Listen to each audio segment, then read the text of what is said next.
Let's work. Yo, it's go time, showtime, never backing down time. One shot, yo, make it count, yo. Crunch time, shine time, make this moment my time. Get a grip, yo, ready, set, go. We bring the thunder. Bring the thunder. Let's work. Bring the thunder. Let's go. Bring the thunder. Let's work. Bring the thunder. Let's go. Yeah, it's my time, yo time. Step into the spotlight. Get lit, yo. Let yourself go. Our time, high time. Gotta go big time. This is it, yo. Never take no fight time. Grind time. Take it to the street time. Turn the roof off. Get loco. Game time, win time. We gon' bring it home time. No regrets now. Let it all go. We bring the thunder. Bring the thunder. Let's work. Bring the thunder. Well, good evening and welcome to Mountain Bears. This will be a fun episode. Oh, why is it a fun episode? Because normally we get to debrief beforehand, but I've been too damn busy. I know, right? And I took a nap. Yeah. Sorry guys, I finally got to go see my massage therapist today. Mm-hmm. I needed that. Well, everyone needs Eric. Yes. I'm sorry. I don't understand how that man ever has an opening and he should have to expand his schedule to 16 hours, 7 days a week. Just to keep Western moving. Oh my God, no, don't kill him. You know he's running a gift certificate special. He is. Well, he's running a gift certificate special. For June, he's running a special, I believe. Yes. That's the for his non-package customers. He is running a special if you show up in Pride wear. Yeah, exactly. Uh-huh. Of course, I'm going to say this. I don't know anywhere else that has a membership package like his. I mean, it's amazing. 4 sessions, 1 a week, $125. Come on. Or do 290s. Or do 290s. Now, on the market, the 90s are normally $90. It's normally $1 a minute or higher. So, please. Oh, yeah. So, to get either 4 60s, which is 240 minutes, or 2 90s, which is 180 minutes, for less than that, for less than 180, it's 125, 150, 125. Yeah. It's wow. Anyway, so if you're in the Beckley area, or willing to drive to the Beckley area, yeah. He has clients out of area. They usually take the 290s. Yeah. It works out. It's not bad. And I'm telling you, it keeps me walking. Yes. Absolutely. All right. I don't know if you got to see the lovely filming, but I did. The January 6th committee met. Oh, no, I didn't. I should have, but I didn't. Yeah. Hey, Shannon. It was the first public hearing. It was quite interesting to watch what the documentary shown. There was powerful testimony from one female officer that was on the ground that day. There was testimony from the documentarist. I think it's very interesting that we're now hearing things like the 25th Amendment, invoking the 25th Amendment, because we had I had seen a lot of the footage.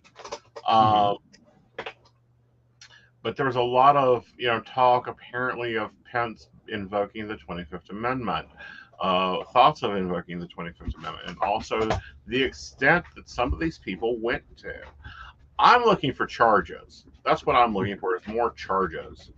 Let's put some people behind bars. I think it's interesting that Republicans wanted presidential pardons in their back pocket. They go, can't charge me. I have a presidential pardon.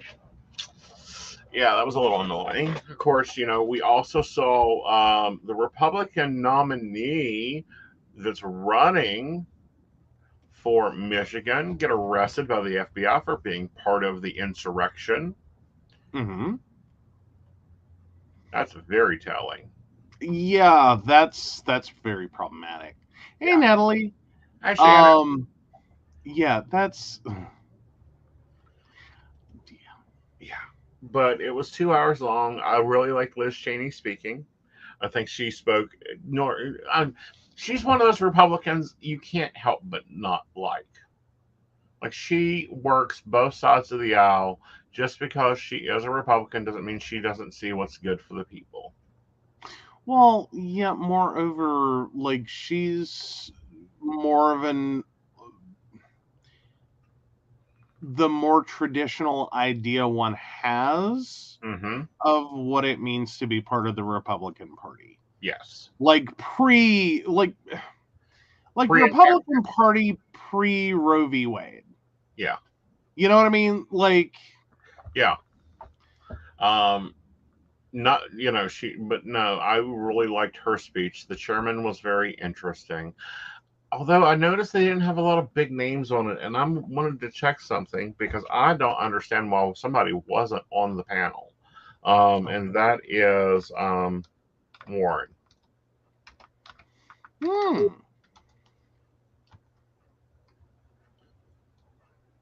I don't know. Like, oh, that's because she's a senator. This is a House board. Yeah, there you go. Okay. Sorry, if I were more awake, I might have quickly caught on to that. I'm sorry. I've been watching her Twitter. As y'all know, I follow Elizabeth Warren on Twitter because she's got the most entertaining tweets, calling bullshit for what it is. There's another one, and I've got to find who her name is. She is known to have a whiteboard during congressional Senate meetings. I think she's a senator also. She is a senator. And I just love watching her because she will tear CEOs apart. Like, make this make sense. Oh, yeah. Yeah.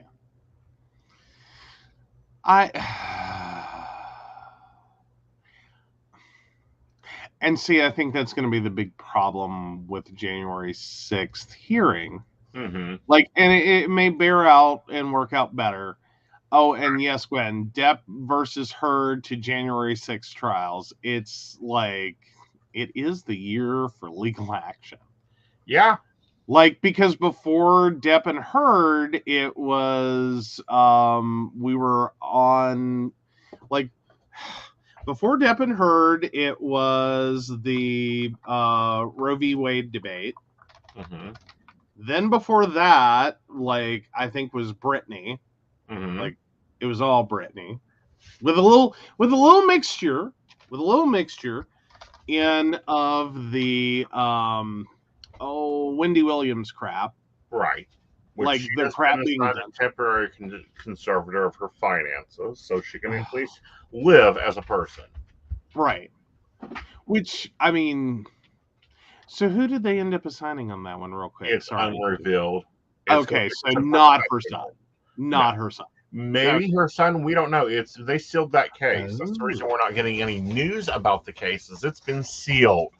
Okay, so they sealed and gagged. Ran to have that case sealed faster than you running. Oh, sorry. I thought you actually said Katie Porter. I didn't know you were having a moment with, like, what's her name? No, I'm having a problem. Possibly Katie Porter.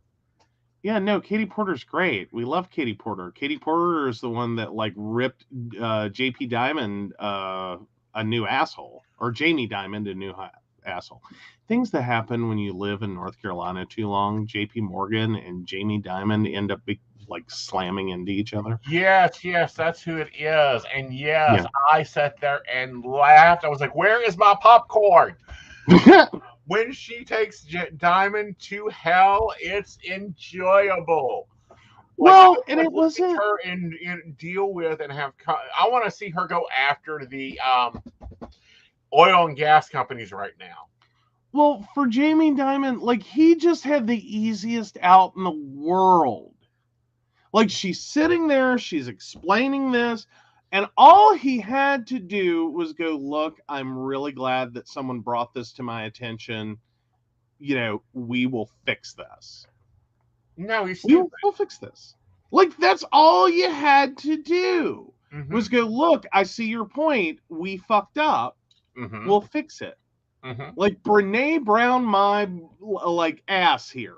Like, you're Jamie Dimon. We don't expect you to do shit, but at least, like, just say the obvious thing. That's like, hi, I see your point. We fucked up, but we'll fix it. Well, see, here's the thing. Diamond's an asshole. I speak this from personal experience. He is an asshole. He does not take care of his lower people. But if you're corporate, he'll take the hell out of you. Well, that's what I never got. I'm sorry, I can't give anyone credit for that. No. Like, we give too many, like, CEOs, presidents, vice presidents, etc., credit for that shit. Like, you're taking care of the C-suite. Right. You always take care of the C-suite. Right. You always take care of your frat bros and your sorority sisters. No, I'm talking like lower levels people, but not direct branch people. He doesn't get that. He's an idiot on it. Like, he doesn't get payroll. He has an HR department for a reason. Well, that's great, but you need to actually act like one. No, I'm sorry. I just can't let someone get away with that. Like, that's not acceptable. I'm not letting him get away with it. I'm just explaining that he's an idiot. His HR department are gold stars, but he's an idiot. Well, apparently they're not. Like, he's hiring people that do what's best for the company. Right. Fuck the employee. Right. Like, you keep hiring employees at unsustainable rates in terms of rates of pay, and then you like can't get it. Right.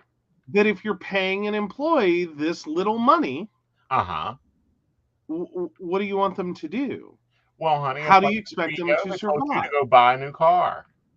Do I know? It's like the CEO that told you to go get a new BMW. Oh yeah. The president of the company. Yeah. Like, not just go buy a new car. That wasn't even the thing. Like, here's the deal. My car breaks down. It's at work. A coworker's husband, so very, very kindly, and he did this so many times, he practically had a degree in it. Because I had a car, this little Ford Escort. It's got a effed up accessory belt. Like, it's got a hidden pulley. It's this whole process.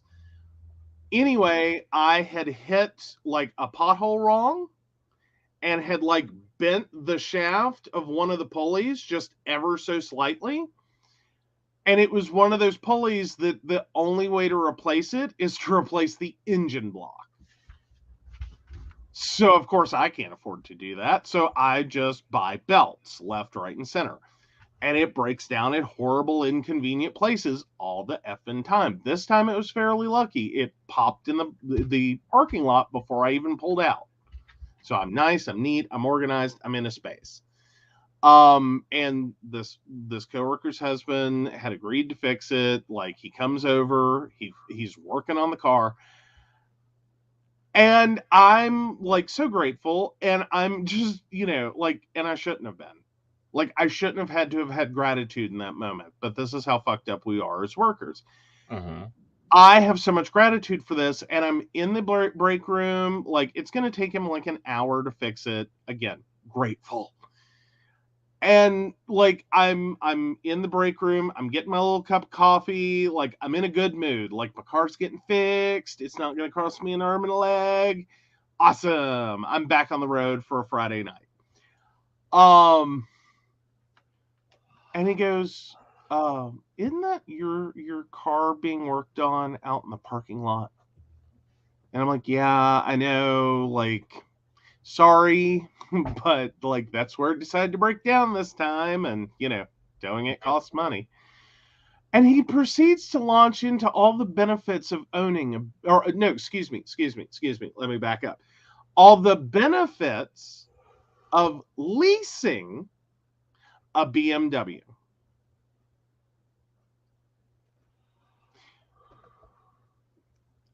It was everything I could do to have that. He is an MBA student. I know MBA students, and he's not wrong.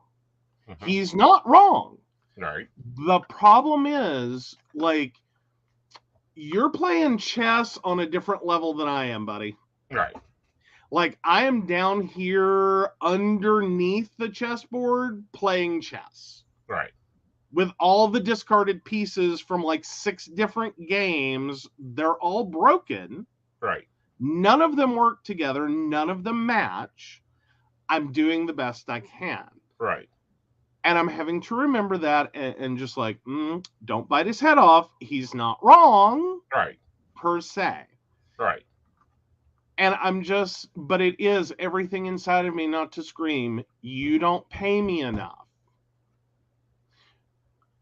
to have good credit, one, enough to lease a vehicle, and two, you don't pay me enough to, if I had that good credit, make the payment to get approved for and make the payments on a BMW. Right. Or any other leased vehicle. Right. Like this was my problem at that point, was I couldn't even afford to buy a new to me used car. Right. Like, I had done the math, I had worked it out. I could choose to eat or buy a new car. Because while I could have squeezed out a car payment, right, considering how much I was spending each month to keep fixing this goddamn trap, right, then full coverage insurance, because I can't buy outright. Right. Full coverage insurance was going to tank me. Right.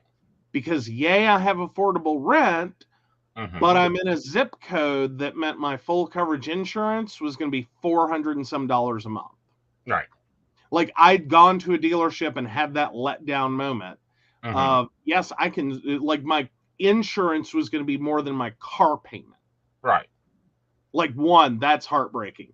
Two, the total there of like $600 meant I could either eat or own a car.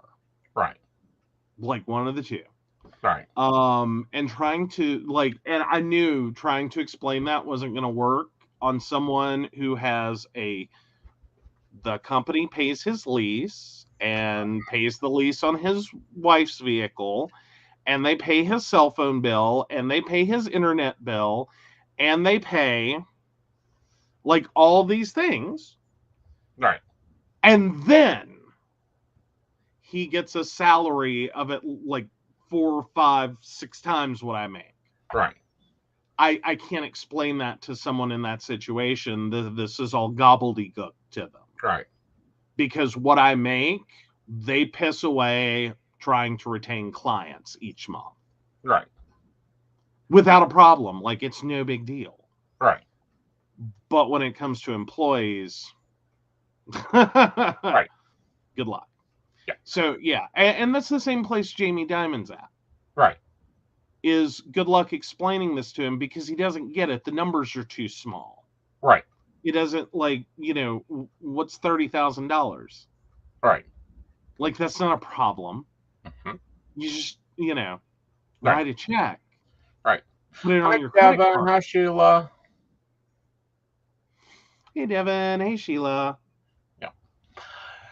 But no, that's a major problem. But no, I like watching both of them eat people alive, especially in Congress. Well, in the Senate.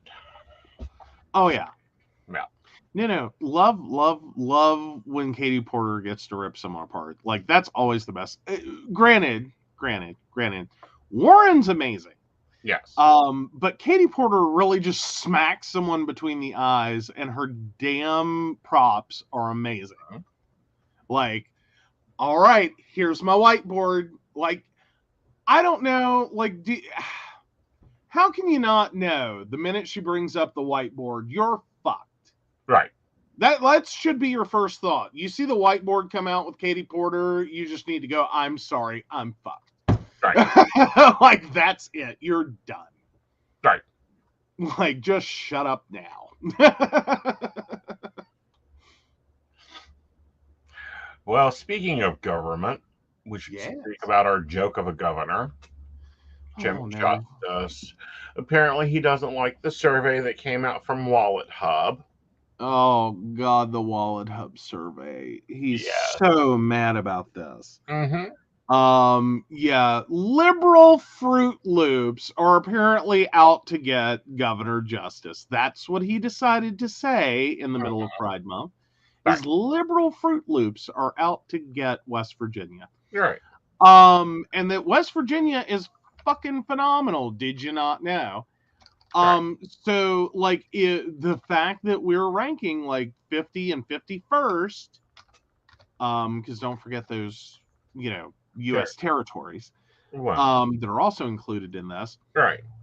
Survey by Wallet Hub regarding the economic stability of different areas in the U.S. They've ranked them. Mm-hmm. And yeah, we're ranking in the 50s. We are number 50. Yeah. Well, no, I think then we're in one category, and then we're like 51 in another one, and like 49 or something. Yeah, we're like totally below the ranks. Yeah, we're scraping the bottom. Like it's us, Alabama, and like I don't know, one of the flyover states people forget about. Right. Sorry, it's true. Yeah, literally, we are the worst in the country. Yeah, economically. Yeah. Now we're number 30 for LGBT population in 2000. Yeah. So, but meanwhile, he doesn't even try to defend anything or argue that Wallet Hub is wrong in any substantial way. He just says, if this is what the worst is, I'd rather live here. Right. Oh, well, thank you for disputing that in a meaningful way. Like you like, fuck your criticism is where you went. Yeah. And you're just like, nope. Yeah, but see, here's the thing. It's like other things. Accounting doesn't lie. Mm-mm. The numbers never lie. You're an idiot for not understanding numbers, Jim Justice. This economy is the worst. There are more closed businesses in this state than there are buildings. There are more houses that are dilapidated and nobody's living in them than there are land. And the houses that we do have that are habitable are not sellable. Right. They're not affordable to people who already live here. Yeah. Like, I mean, this is great if you're coming from New York and you decided, peace out, New York, we're done. Right. Like, I'm going to go take my, like, $975,000 401k and, peace out. Right. West Virginia's great. Come pick up a $150,000 home. That's like, you can't buy this in New York. It doesn't exist. Right. Like $150,000 might get you the back corner, like subdivided walk-in closet. Maybe with a window. But that's it. Like you're not buying a home. Right. West Virginia, you get a home and land and like utilities and right. But looking at the market right now, when I bought this house, we paid $17,000 for the house and land, minus an office, and this office wasn't here, minus the new roof that's on it. Current market value for this house is $88,600 according to Zillow. And here's the thing, after living in North Carolina, my first thought, like I hear 88,000, which I mean, that's a humongous improvement of value. Right. And in West Virginia, that's a legitimate number still. Like that's a house. Yeah. But I spent too much time in North Carolina. I was like, I still have this instant reaction of like, under 100K, what do? Burn it? Knock it down? Right. Like, that's what you get for like 88K in other states. Right. Like, it does not scream like because that's where like property values are. Right. Like 12 years ago, $130,000 for a house was like bare minimum, and you lived in the middle of nowhere in North Carolina. Right. Like, I remember my boss paying somewhere in that neighborhood, like 130, 150 was, I think, where they ended up buying at. And it was like, I'm being nice, but it was the middle of nowhere. Like, directions involved turn at the fence. Right. And that's a legitimate, meaningful direction. Right. Like, drive to here, turn left at the fence, turn right, you know, like one of those. Right. It was a meaningful direction. Right. And it's like, and it's a good ways out. Like, you're near nothing. Right. Of like, you know, there's cows. Okay. It's cow country, North Carolina. Right. And that's what you get used to. Like, but fucking here. Yeah. 88,000, we're in Oak Hill. Yeah. You know, like, we sold my grandmother's house. It was, I think it ended up selling for, refresh me, 162. Excuse me. Why did I think 100 and something? I think that's where we thought it'd be. Yeah. It should have sold at the time for 120 to 130,000. Yeah, except wrong moment. Yeah. And other than but I mean, granted, now technically it was in the county by like feet. Right. Feet. Across from a hospital. Mm-hmm. You know, like mere minutes, like great school district, like you name it, the house had it. Right. And yeah, it's a little. But no, the housing market here is insane. Right now, I can buy the house that they have available for the amount I paid for this house. I'd literally have to go and gut it and redo it. Yeah. Yep. Oh, for what you originally paid? Yeah. Oh, good Lord. That's not a house. That's property. No, honey. There's a house that is in another neighborhood. Okay. Okay. It is a 3-bedroom. It says 3-bedroom, 2-bath. It's technically an apartment building. Okay. Like it's a duplex? Yeah, it's a duplex. Okay, someone took a house, turned it into a duplex, then turned it back into a house? Yes. Oh, God, no. Okay. Oh, God, no. For $17,000, but it's been gutted. We could literally do anything we want there. Well, yeah, at that point. Right. Well, but then you're dealing with, like, here's the thing. I don't ever want to get into this has been flipped back and forth between, like, a duplex situation. Because that becomes, you got some of the weirdest flipping shit going on. Right. Because that becomes a landlord special, because you got to work around some shit. Right. And just like, it'll be fine. We'll throw a wall there. We'll throw another sewer line there. We'll do this, you know. Right. I don't like houses with multiple power meters. Like, that confuses the freak out of the power company. Well, you can go ahead and fix that problem, honey. Well, when you're gutting, potentially. Not when you're gutting. It's already gutted. Oh, it's gutted. Like, it's down to, like, studs. Yeah, the drywall's laying there in the floor. Oh, God, no. Right.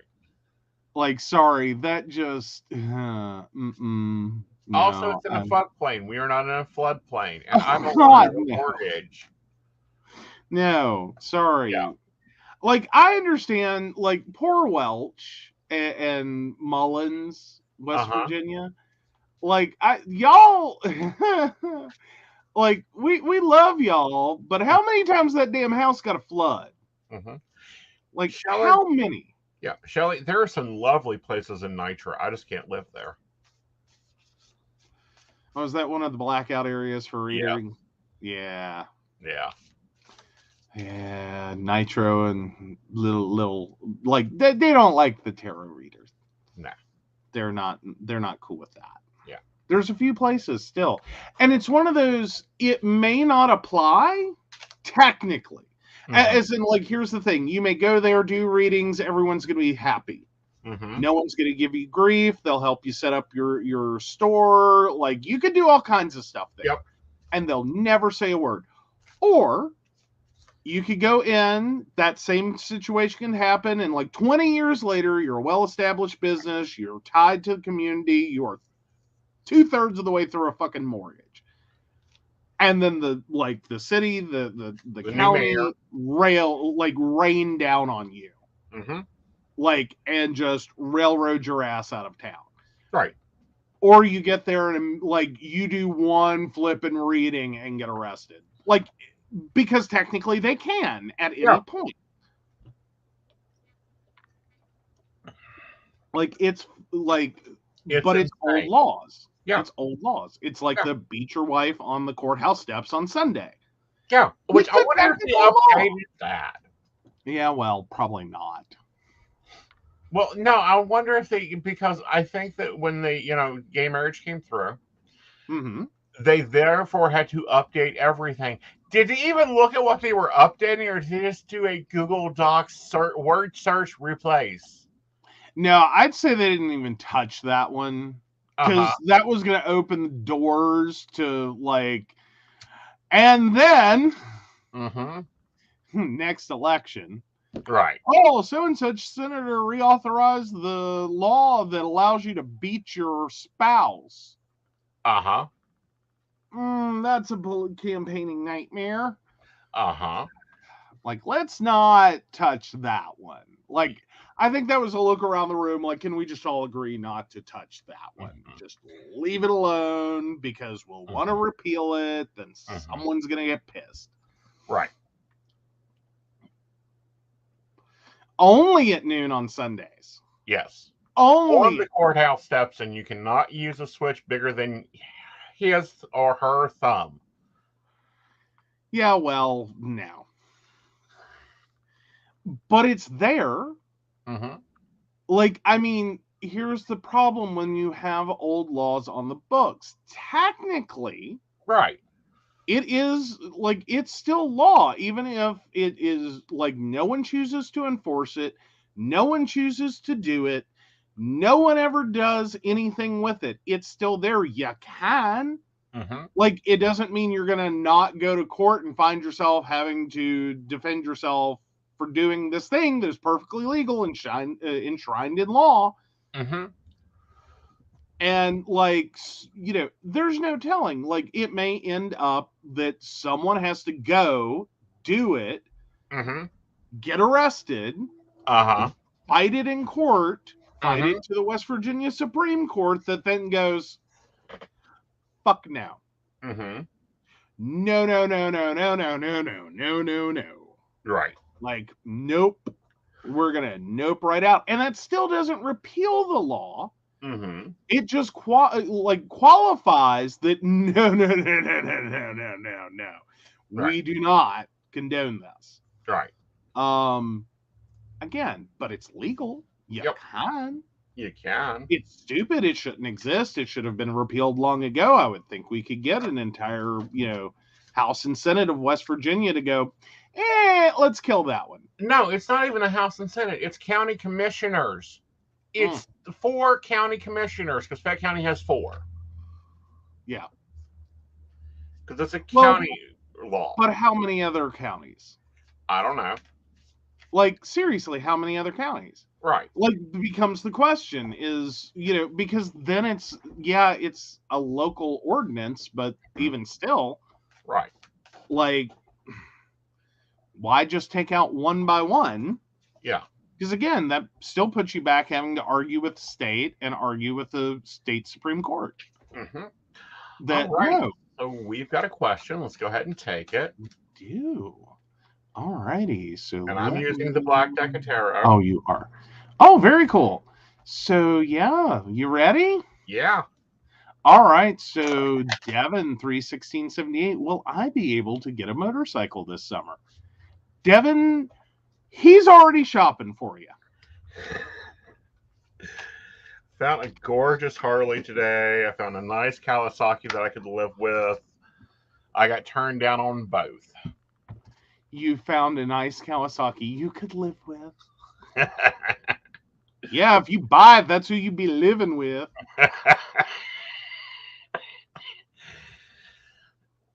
I've seen how this starts. I want a motorcycle. Next thing you know, it's like we're filing for bankruptcy. Like, motorcycles are expensive. That's what no one tells you. They're cheap in the beginning. They're cheap in the beginning. They're very affordable in the beginning. They seem to make a lot of sense. But my God, you end up spending so much money over time. Like, one, like, it has no roof. You can't drive this in the rain. You shouldn't drive this in the rain. Yes, you can drive it in the rain. They make suits for that. Yeah, see, no one should. That's one of the times you're most likely to wreck on a motorcycle. Rain, wet leaves, grass, like... Yeah. They're a big problem for other motorists, i.e. those driving, like, four-wheel, four-door vehicles. Like, you get no respect. Yeah, they're a nightmare in the snow. Like, yes, technically you can get, like, you know, the chunkier tires, but even still, it's a bad idea. Don't do it. Like, they suck on ice. I mean, they're just too light. They don't dig. Like, they just propel. Right. Behave, have fun.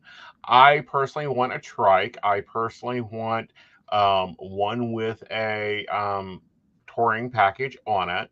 I want it to be either black or purple with chrome. And then I get a reason to wear my leather other than I just want to feel pretty. Yes. So then he sent me, so the one he actually did send to me to look at was the Harley trike. I mean, it's pretty. It's pretty. It's fucking gorgeous. But, like, no. Like, I'm sorry. Like, I have to say, my brothers ruined motorcycles for me. Like, this is what you're getting. Is one brother in particular ruined motorcycles for me. Because he used to race. And it's like, yeah, it's fun. The pictures are great. Like, it's really cool. No. Easy on gas. Yeah, it's real easy on gas. Like, you can sit here and you can talk motorcycles up all day. The end of the day, strap your ass to a rocket and point yourself where you want to go and light a fuse. That's all you've got. Right. That's all you've got. That's all you're doing. Like, it's 2 wheels or 3 in the case of you. And that's all you're doing. It is literally combustible fluid between your legs, and I'm not joking. That's where the gas can is. And you're towards whatever the fuck you try to aim it at. And good luck. If it decides not to stop, if you slip, you slide, whatever, it's a fireball. Or can be very quickly. Yeah. See, these are 2 different ideologies. I want a convertible, a truck, and a trike. 3 vehicles I would love to have in my driveway. So rerun them again. A convertible, a truck, and a bike. Yeah. Okay. Although right now, like, I'd be cool for the electric truck. I would be cool with an electric truck. I was actually surprised recently. I had one of those, like, YouTube plays the next video before you can hit cancel moments. I really didn't think about those having, like, hauling capacity. Yeah. I really didn't. Like, I don't know, somehow in my head, I thought the electric truck concept was just for people who like trucks. And, like, wanted the truck form factor in electric. Right. I didn't think about it having towing capacity. Yeah. It has towing capacity. What the hell? Well, and then I want my work vehicle. And I'm sorry, we need a 4-car garage just for you. Yes. Because I have I'm going for a drive. I've got to fix the yard. Fuck it, I'm taking the night off. And then my work vehicle. that we put everything in for work, and that would be a lovely classic hearse. Swear to God, we're going to end up living in an episode of Sanford and Son. No, Devin, you just figured out Aeson's a diva? Like, hi, where you been? I warned you, I was high maintenance when we started. But anyway, let's get to Devin's question. You said high maintenance. You didn't tell me you were a Jaguar rotary engine. A Jaguar rotary engine? See, Devin's living for it. You imagine me pulling up to a psychic event in the hearse. I prefer the 70s model that has the full fins on the back, totally blacked out. We pull out the built-in coffin, open it up, and take the chairs and the canopy and the tarot decks and the work bag out, close it, slide it back in, shut the doors. Oh my God, now.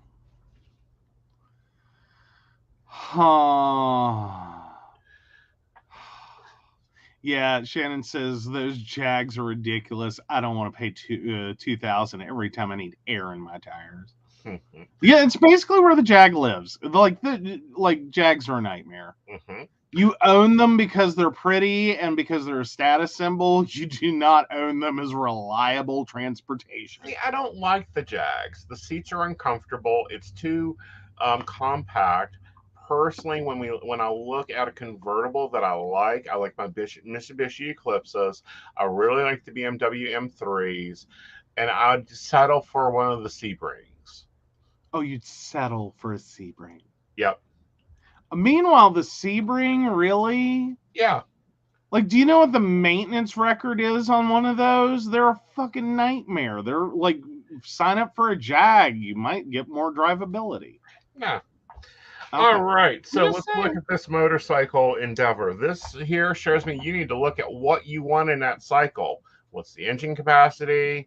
Are you needed to take on long drives? Do you need that back support? Go into detail about what you want. Will you be able to get it? The answer is yes, you are able to get it. You will be able to function at it well. Moving ahead, honey, make sure to show it. Like, keep it polished, take it to shows, make people drool over it because you got it.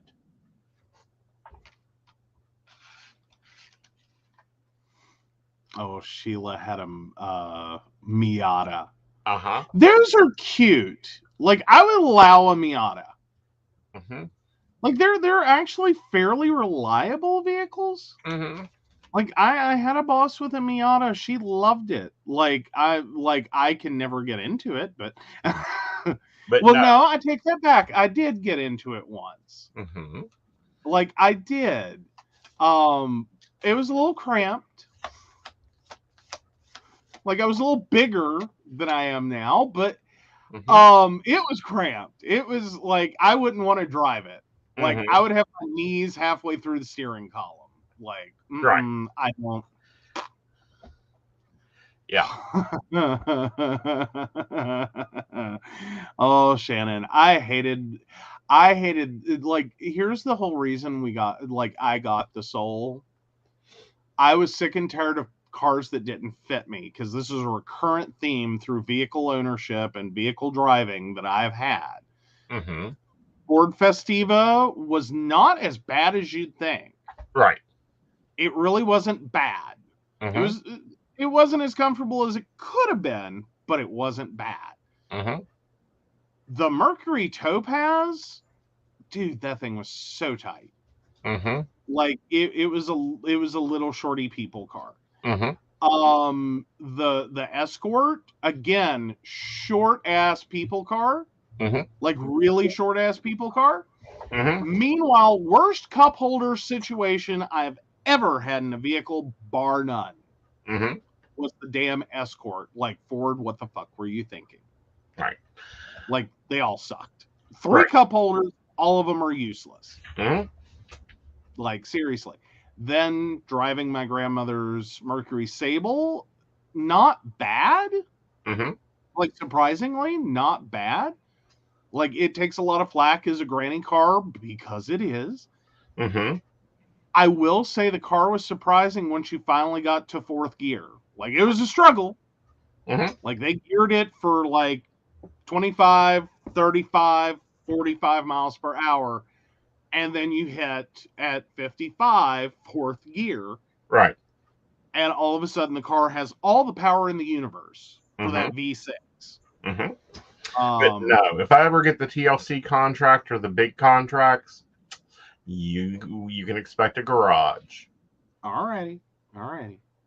Oh, sorry, but let me get real quick. Just say the thing I hated about the Mercury Sable / Ford Taurus. It's the same damn car. We all know it's the same damn car. Like my good knee. Mm-hmm. I twisted so many damn times getting in and out of that car because you had to pivot. Because I mean, fucking, they might as well put gull wings on it for how long the damn doors were. Mm-hmm. When you go to open them, you had to either have a large space or you had to do this weird twist and pivot. Uh-huh. Oh my God, I tore my knee up so many damn times because because it's low, and then the angle you have to get to do the twist and pivot on one foot. Mm-hmm. I wrenched my knee so many times. Like, oh my God, I haven't done that since we got rid of that car. Like, it was the best thing in the world for my knees. Yep. Well, that's one reason why it's like, I love my land yachts. Everyone knows that I am normally a Buick man, but they're getting harder to find. Like, I've always had a sedan. I always note the list. I like a small vehicle. I'm not like, I never got into the pissing contest of owning the biggest vehicle. Like, because for some people that's all it is. It's just like the car just keeps getting bigger. Like, can we get a yacht with 4 wheels? Well, I've owned that. It's a Lincoln Continental touring class. Oh God, that reminds me of a friend of mine in high school inherited the most fucked up Lincoln. Mm-hmm. Dude, if you're watching, you know who I'm about to be talking about. This car was hideous. Like, I don't even know how Lincoln got away with making this car.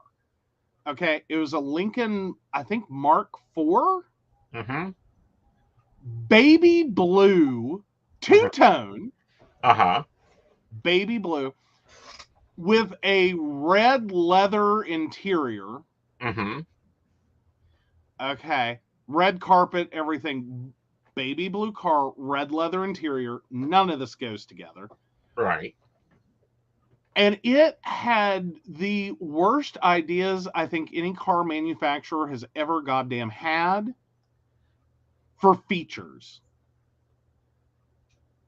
Okay, so this car screws with your head. Those of you who remember the little pull, like choke style headlights, what in his headlights was not the headlights. That's where they put the horn on this damn car. Uh-huh. He had to pull a little choke to go beep, beep. I'm like, what? Like, everything on it was just weird. Like, they were things that became things later. Mm-hmm. But this car was like the first time they used that like switch or pull or whatever. And they did it for random shit. Mm-hmm. Just random. Like, doesn't make any sense. Mm-hmm. Random. Mm-hmm. Oh my God. It was hilarious. Like, and huge. I mean, I'll give it credit. It was comfortable. Mm-hmm. Like, it was a very comfortable car to ride in. Mm-hmm. But, like, the shit show next to me driving it, that was going on, not, like, the friend from high school was awesome, but the shit show he was going through to operate this vehicle was hilarious. Uh-huh. Like, nothing worked like you'd think it did. Like, this was like it's like the Norman door of cars. Right. Nothing does what you think it does. Right. But no, Lincoln and Caddies both get features before everyone else. Mm-hmm. I mean, like right now, a Lincoln can park itself. I'm waiting for it to be able to pull itself around. Yeah, eventually. Yeah. Eventually. That's if, like, I don't know. I don't know. I was having the moment the other day. It's like, can we just go steal some cars from the 80s? Like, we'll pay. Like, we could afford those. Mm-hmm. Like, just some. Just a few. Right. Like, cars from the 80s before, like, all the dumb shit. Like, I'm an IT guy. I'm getting really sick. You know, they don't come with a backup camera or Bluetooth, right? No, I'm good with that at this point. I'm good with that. Okay, because, you know, that's been your main complaints about Baby, is she doesn't have a backup camera or Bluetooth. That was my initial concern. Like, Bluetooth, we can add on. Mm-hmm.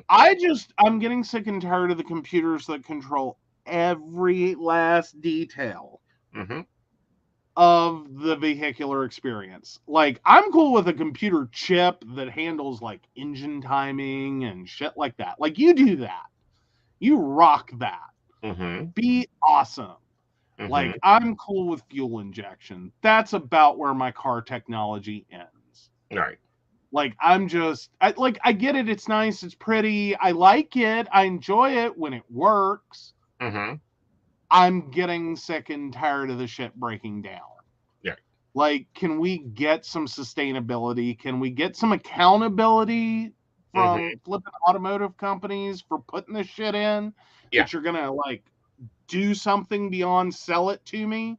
Like, you're going to support it long term. You're going to make sure there's updates. You're going to make sure this continues to work for me. And not just, like, keep selling disposable cars. Like, it's a 1-year-old vehicle, and we're sorry there's no update for that. We're sorry you can't do that. We're sorry there's no way we can do anything about that. Right. Like, no, wait, sorry, back the fuck up. You know, this isn't a $299 Walmart laptop special here. Like, no. You charge like $20-some thousand for a vehicle. Like, that's a shit ton of money to anyone right now. Don't care who you are. $20-some thousand should be a shit ton of money. Like, that's where our minds need to be. And you're going to just look at me and be like, no, we don't have a plan for that. Right. Like, there's no fixing it forward. Right. It's like, you buy what you get today, and fuck you, we got your money. Yep. I'm out. Well, 87 Ford Thunderbird. I can understand that, Devin. That was a pretty car. Sorry, go ahead. Well, Todd and Julie Christie were found guilty on federal charges. This should be interesting. Ooh. After they were found guilty in U.S. District Court, Judge Eleanor Ross allowed Christie to remain free on bond, but she was placed them on location monitoring and home detection, meaning they can only leave the home for certain reasons, including work, medical appointments, and court appearances. They also have to alert their probation officer if they spend over $1,000, according to the order entered Tuesday. All right. Now remind me who the Christies are? TLC stars. He's the blonde that's always rude, that's suing a YouTube star. Oh. Fun. Yeah. Fun. Yeah. Well, hopefully they get the broken monitors. Like, has anyone else seen the guy on TikTok dealing with, like, the worst, like, home confinement situation ever? Right. Like, that one popped up for me a while back. Like, it's so screwed up. They're, like, the system's going off and saying he's not home when he is. Right. Or it's going off because he has, like, the ability to go to work. He's pre-trial. Right. He has, like, you know, the leave to go to work. Right. It's all scheduled. It's all set up. And then he'll be in the middle of work and, like, it goes off. Right. Because he's left home. Like, without permission, and then they can look it up in the system and see it right there that he has permission, and there's no reason the system should have popped off. Right. Like, I hope that's the system they get. Yeah. But no, apparently they filed bankruptcy and used a loan out company to collect their money, and did not include that in the bankruptcy. Christie then tried to avoid $500,000 in back taxes. Ouch. Yeah. It's a lot in back taxes. Right. Can we just all agree on that? Right. Like, that's not like, oops, I forgot. Right. Or, oops, we were tight. Mm-hmm. Like, to get taxed at that rate, you brought in some money. Exactly. Like, especially if that's before penalties and fees. Mm-hmm. Very much so. That's a lot. Yeah. It's a lot. It's interesting because he's currently suing without a crystal ball, which I have one. If she wants to borrow it, she can. I mean, because she needs one because she's been sued so many times. So you're saying she didn't see that coming? No. She's also bad at reporting. Oh, well, there's that. Yeah, because she got her ass ripped by the lawyer that you enjoy. Right. Yeah. Yeah. Yeah. Emily D. Baker handed her multiple times, served her up a platter. Oh, goodness. So let's move on to our pride topics this night. And tonight we're discussing the Lavender Scare and the Marinetti Society. Oh, the Mattachine Society? Yes, you say that word. Mattachine Society. Yes, let's take up the Lavender Scare first. Alrighty, so just go ahead and roll with this one. Let's go ahead and roll. It's a pretty decent article, so yeah. Alrighty, so these people are frightened to death is a quote. Congressional investigations and the Lavender Scare. So the Red Scare, the congressional witch hunt against communists during the early years of the Cold War, is a well-known chapter of American history. A second scare of the same era has been much slower to make its way into public consciousness, even though it lasted far longer and directly impacted many more lives. Beginning in the late 1940s and continuing through the 1960s, thousands of gay employees were fired or forced to resign from the federal workforce because of their sexuality. Dubbed the Lavender Scare, this wave of repression was also bound up with anti-communism and fueled by the power of congressional investigation. The purge followed an era in which gay people were increasingly finding each other and forming communities in urban America. During World War II, many men and women left behind the restrictions of rural or small-town life for the first time. After the war, young people poured into cities where density and anonymity made pursuit of same-sex relationships more possible than ever. By the late 1940s, even the general public was becoming more aware of homosexuality. Alfred Kinsey's Sexual Behavior in the Human Male, published in 1948, became a bestseller and drew attention for its claim that same-sex experiences were relatively common. This publicity did not, however, make homosexuality more acceptable, in part because virtually no gay people were open about their sexuality. Also, the country was in the midst of a more general sex crime panic, stirred up by the few highly publicized cases. In this context, greater public awareness of homosexuality coincided with growing unease, and in many parts of the country, an increase in official repression. Certainly, this was true in Washington, D.C. Mm-hmm. In 1947, the U.S. Park Police initiated in the city a, quote, sex perversion elimination program targeting gay men for arrest and intimidation.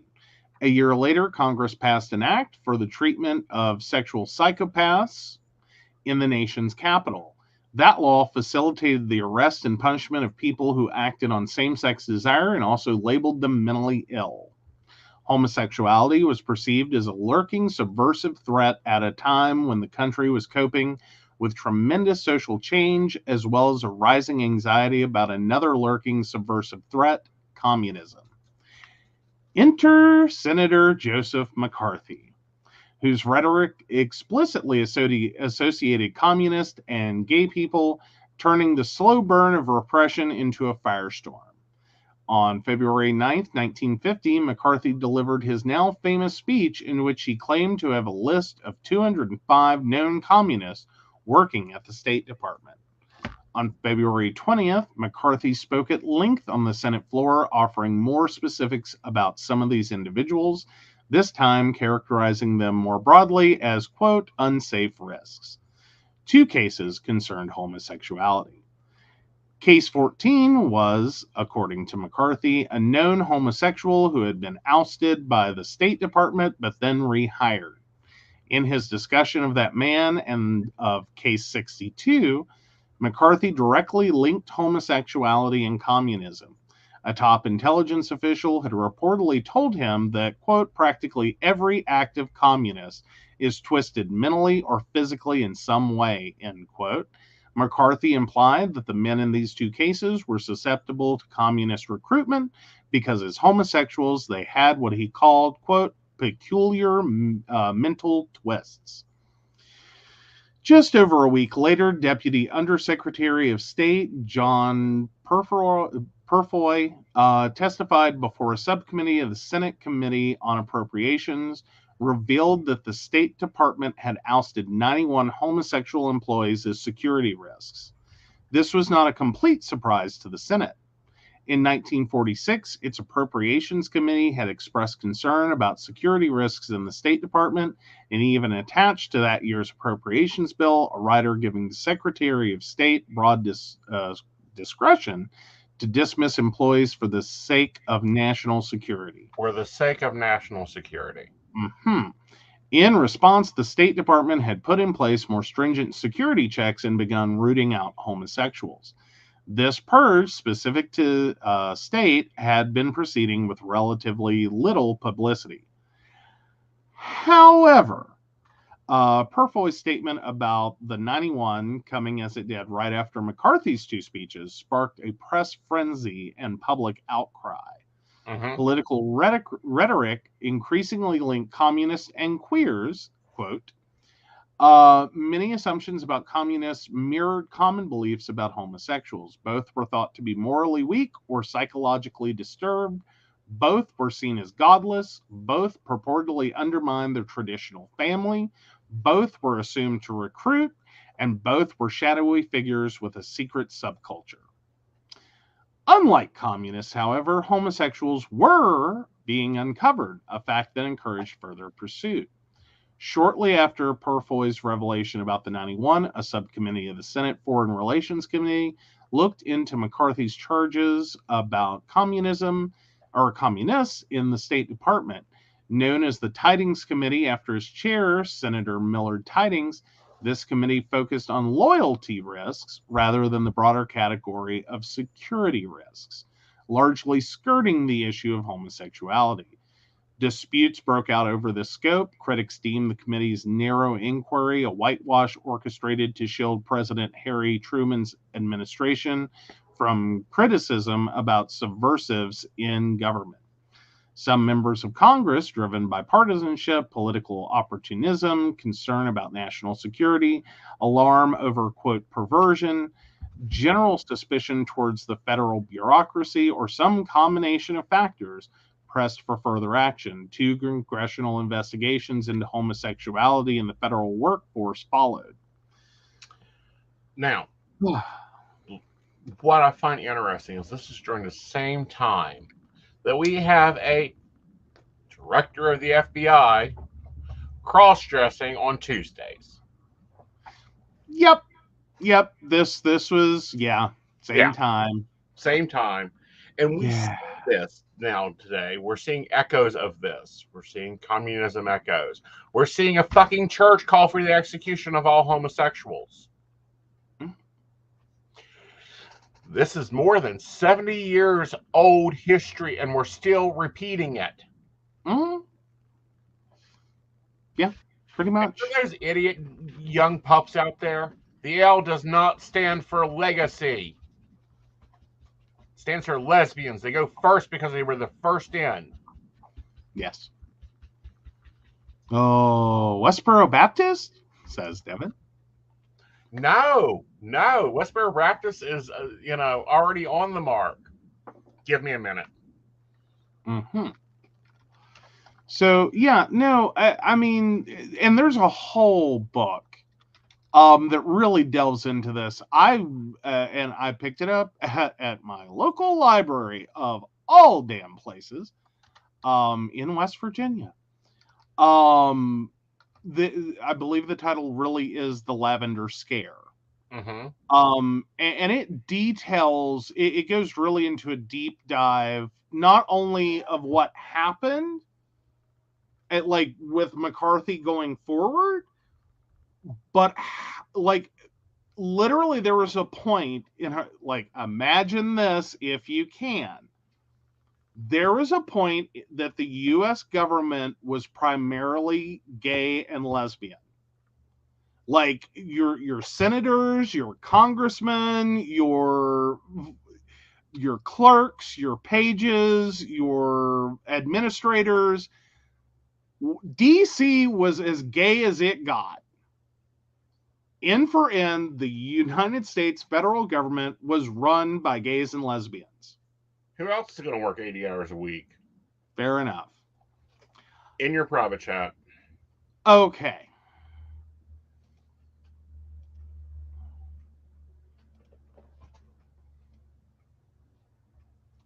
All right. So from CNN, Tennessee preacher -cop calls for execution of LGBTQ people. So authorities in Tennessee are reviewing all pending cases involving a Knox County Sheriff's Office detective after he gave a sermon at his church that called for the government to execute members of the LGBTQ community. Quote, "They are worthy of death," end quote, Grayson Fritz said in a June 2nd sermon at All Scripture Baptist Church, a small church in Knoxville that he leads. The church posted the sermon online and then removed it, according to the Washington Post. The video was picked up by the Tennessee Holler, an independent liberal news outlet, and edited into a 6-minute clip. Quote, "God has instilled the power of civil government to send the police in 2019 out to the LGBT freaks and arrest them and have a trial for them. And if they are convicted, then they are to be put to death," end quote, he said in the clip. Fritz said it would be easy to find people to arrest at events such as gay pride parades. Quote, "We have a bunch of them we're going to get convicted because they have all their pride junk on, and they're professing what they are, that they're a filthy animal," end quote, he said. CNN has not been able to reach Fritz for comment, unsurprising. Speaking to journalists before giving a sermon last Wednesday, Fritz said his anti-LGBTQ beliefs have not interfered with his work as a law enforcement officer. Quote, "It's totally separate because if I'm employed by the sheriff's office, then if they came into the sheriff's office, obviously they're allowed there," end quote, he said, according to WATE. Quote, "You understand what I'm saying? I'm over this. I am the head of this church. I say who comes and goes. Those people are not permitted to join. Those people are not permitted to attend," end quote. All right. Ugh. Now, I done a video duetting the sermon on my TikTok. It has no sound because it was flagged within minutes. Mm-hmm. I've left it up there. Yeah.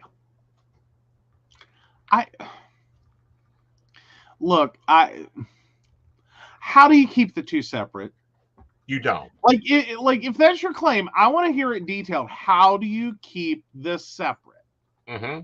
Like, you cannot have a quote clearly attributed to you.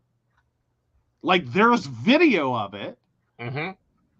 God has instilled the power of civil government to send the police in 2019 out to the LGBT freaks and arrest them and have a trial for them. I'm sorry, what part of that sounds like you have clearly separated? Right.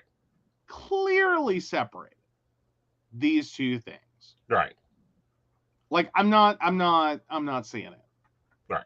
Like, I got nothing for it. I'm trying to find the clip.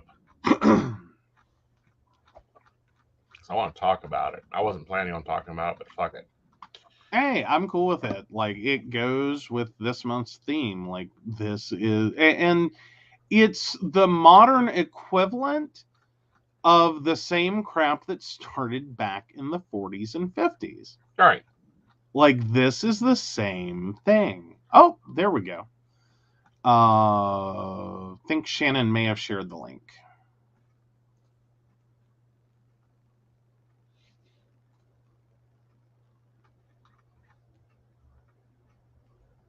Yeah, that's not the one I want to. I want to share the one with sound.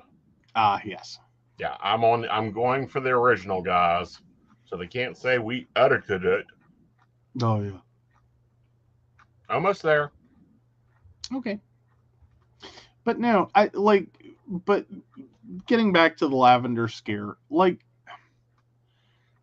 so at one point our government was so gay, it was practically a gay pride parade every day going in and out of work. It's also associated with one of the best times of our government functioning. Pre-McCarthyism, pre-lavender scare. We had one of the most functional governments up to that point.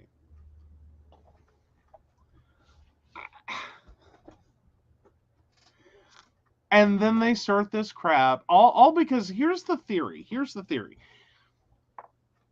That being, LGBTQ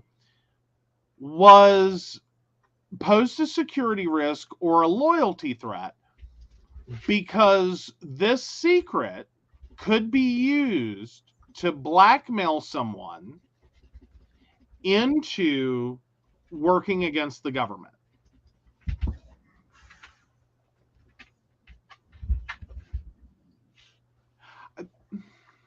Mm-hmm.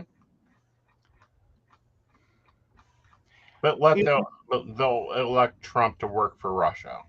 Well, yeah, basically. But, like, here's my thing, though. You created the problem. You created a witch hunt that started it. Like, you didn't have a problem till you created this ghost problem, and then you made it reality. Like, before the lavender scare, before all this shit got started, no one cared. Mm-hmm. No one cared. Go to work for our federal government, do whatever you want after work, go back to work. Like, rinse, lather, repeat every single day. No one cared. All right, guys, just a pre-warning before I share this, be ready to go to YouTube if we need to. You know it happens every time. Yeah.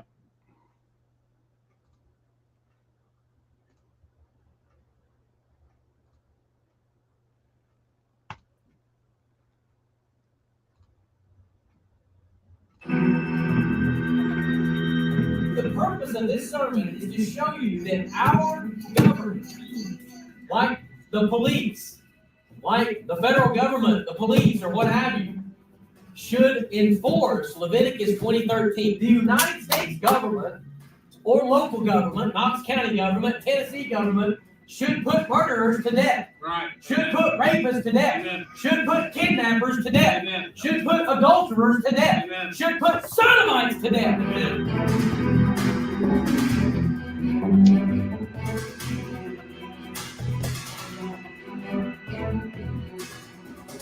Homosexuality, it should still be a crime, people. Just like murder, Amen. rape, and all these things. It should Amen. still be a crime. The government should do their job. Right. Instead of running radar on the interstate, why don't you go arrest some queers? How about that? Somebody stands up, oh, I'm LGBTQ. Here's how it should work. It shouldn't work where we go out and we enforce the laws, because the Bible says the powers that be are ordained of God, and God has instilled the power of civil government to send the police in 2019 out to these LGBT freaks and arrest them and have a trial for them. And if they are convicted, then they are to be put to death. You understand that? Yeah. It is a capital crime that should be carried out by our government. Not Christians, unless you're a policeman. Like you? You know what I mean? If you're a policeman, then you know what? It should be your responsibility to carry these things out. You bring them to the judges, and you let the judges hear the cause, and you put that animal to death.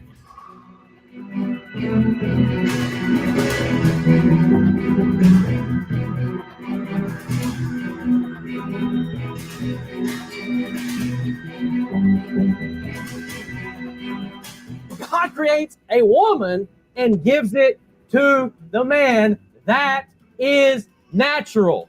Their reward, that what they earn for engaging in this type of behavior, that's HIV, that's AIDS, is what I believe. That's the recompense of their error. So you're like, oh, well, their relationship, they're just so loving. The Bible says that it's vile affections. The Bible says that it's an error.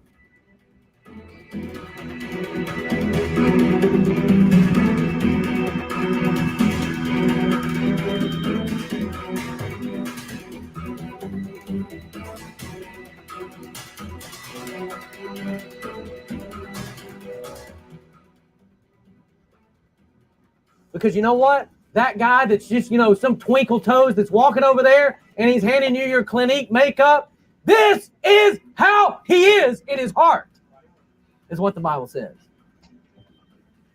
He's filled with all unrighteousness. And guess what else he's filled with? Disease. Men burning in their lust towards men. Sodomites, homosexuals, queers, whatever you want to call them. That is a manifestation that they have been given over.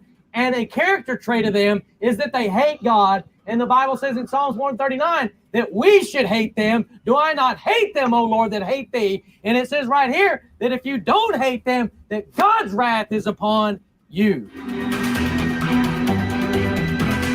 So my plea is, hey, can we at least be, hey, I'm Christian and I'm against homosexuality?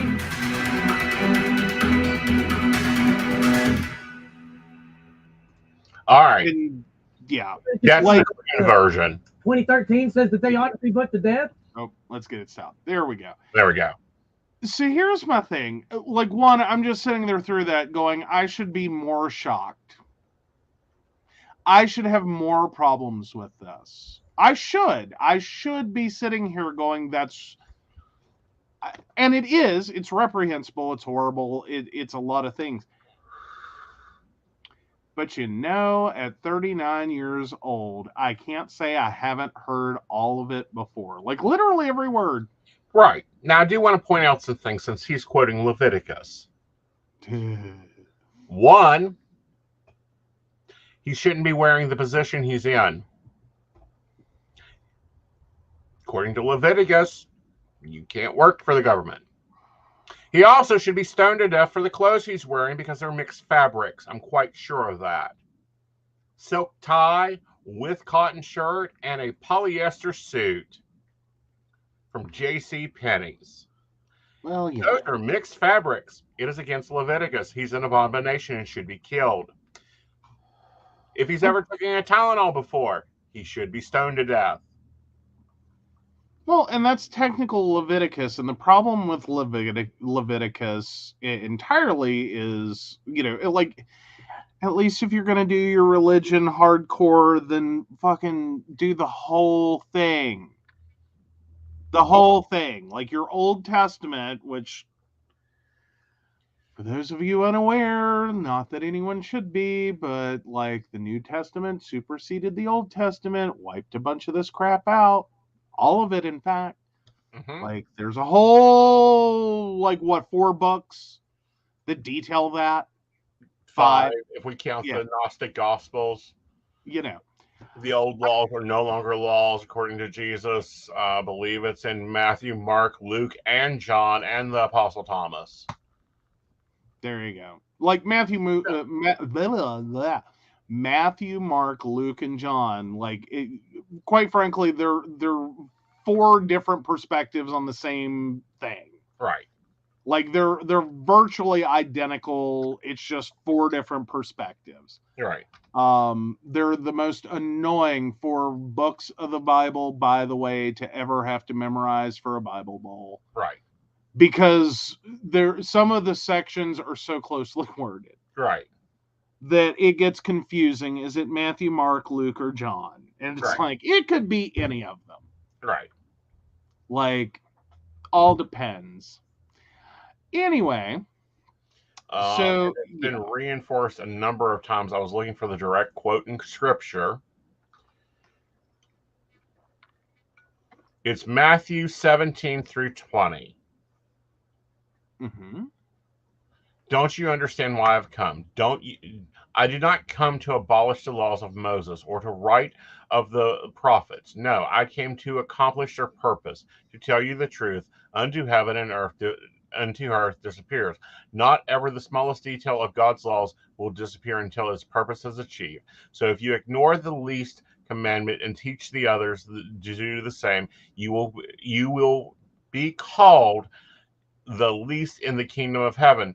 But anyone who obeys God's laws and teaches them will be called a greater kingdom of heaven. But I warn you, unless your righteous is better than the righteous of the teachers of religion's laws, the Protestants, you will never enter the kingdom of heaven. What does that mean? The old covenant is broken. Yep. I mean, I know this point's been made a million times, but does it just like kill you? Yes. That like it's right there. Yeah. It's right there. Read the book. You got a book. What kills me and what has continued to aggravate and just get up in my brain, that a gay witch high priest knows the fucking religion he doesn't even practice better than he knows his own, and can normally quote it better than the people freaking practicing and getting millions of dollars. Yeah. No, it's it's a thing. It's a thing that exists and we live with, because like the point's been made a million times, but it's just awfully convenient that your version of God hates all the same people you do. Like, where's the challenge in that? Right. I mean, I thought religion was supposed to, as a general rule, challenge you to be a better human being. Right.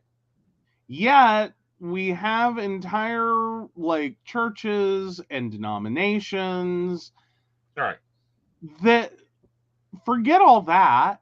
Right. Like I don't see it making them better people. It's just their God hates all the same people they do. Like that was the basis of their religion, is we need a God that hates all the same people we do. Look, we can cherry pick this. Right. Isn't that convenient? These are the same sermons that went on in the 40s and 50s. These are the same sermons that have continued to go on about interracial relationships, non-standard practice of relationships, and nobody can tell me where to go sell anything. In the Bible, it says that I can sell my sister into slavery. I will gladly sell her for 2 cents. No, we won't. Yes, we will. Someone else can do it. No, we won't. We do not. We do not want to deal with. This is the stuff they want to preach, but they don't want to look at the whole book of the law. Every freaking Sunday, we have to figure out if we want to go out to eat, where to go. We don't go for seafood or Chinese. Why? Because we know at 1 o'clock, it will be packed with people that should not be eating seafood or mixed food by their governmental thing, but they want to now call for, my execution. Why I cannot file a death threat claim against that policeman and that church is beyond me. Yeah. I mean, all of it is, it's just like and here's my problem. Like, I struggle to really find my energy, to find my anger, because I've heard it, right. I've argued it, I've been there, I have done that, I can make T-shirts about it, right. But it's all been done, and yet here we still are, right. Like, there's this is the needle that will not move, right. Like, trying to get over the hump of people who collectively as a group enjoy having a God that hates all the same people they do. That's all it boils down to. That's it. You cherry pick through, you found a God that hates all the same people you do, that makes you happy. As weird as that sentence is. And that's who you worship, that's who you think is there, that is who you think is in charge of the universe. Right. And trying to talk to them, that's where you're stuck at. There's no moving that needle. It is locked in. Right. Like, it is like, these are human beings that no longer wish to grow and improve. Right. Like, they are stuck with a set of beliefs that they developed somewhere in their teens or inherited from their parents and their communities and a church that they went to. Yeah. And that's it. That's all they've got. And it's broken. It's broken. Like, it doesn't even work. Like, read the whole document. It's a very big book. Yeah. And that's if you want to lock in and say this is the right answer and everything that it should be. It's a big book. There's a lot of things going on. Yeah. Like, I personally find it a very, like, confusing book. Right. Because a lot of it sounds like an acid trip. A lot of it doesn't really work. Like, take all the time you need with the population of the planet. Right. From Adam and Eve. Take all the time you need. Take all the time you need to help explain that one. Right. Because there's some issues. Yeah. Like, a lot. Right. They're busy scrubbing. Like, they are busy scrubbing. Well, more importantly, just don't talk about that. Or, as I got told, you don't ask questions. Yeah. Like, and I seriously have sat in a church and been told that by a pastor. Right. Don't ask questions. Right. You are not supposed to think. Right. You are to obey. Right. That was the answer I got for when good little me, at one point, little church-going me, started to notice that doesn't make any sense. Right. And I started asking what are called the hard questions. Right. Because they are. There's no good answer. Right. That's what I found out later. That's what, honestly, if you're a pastor out there and you have somehow found yourself here.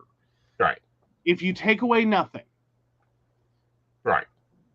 The thing that you do that gets rid of your youth so quickly is when you say that line of we are not called to ask.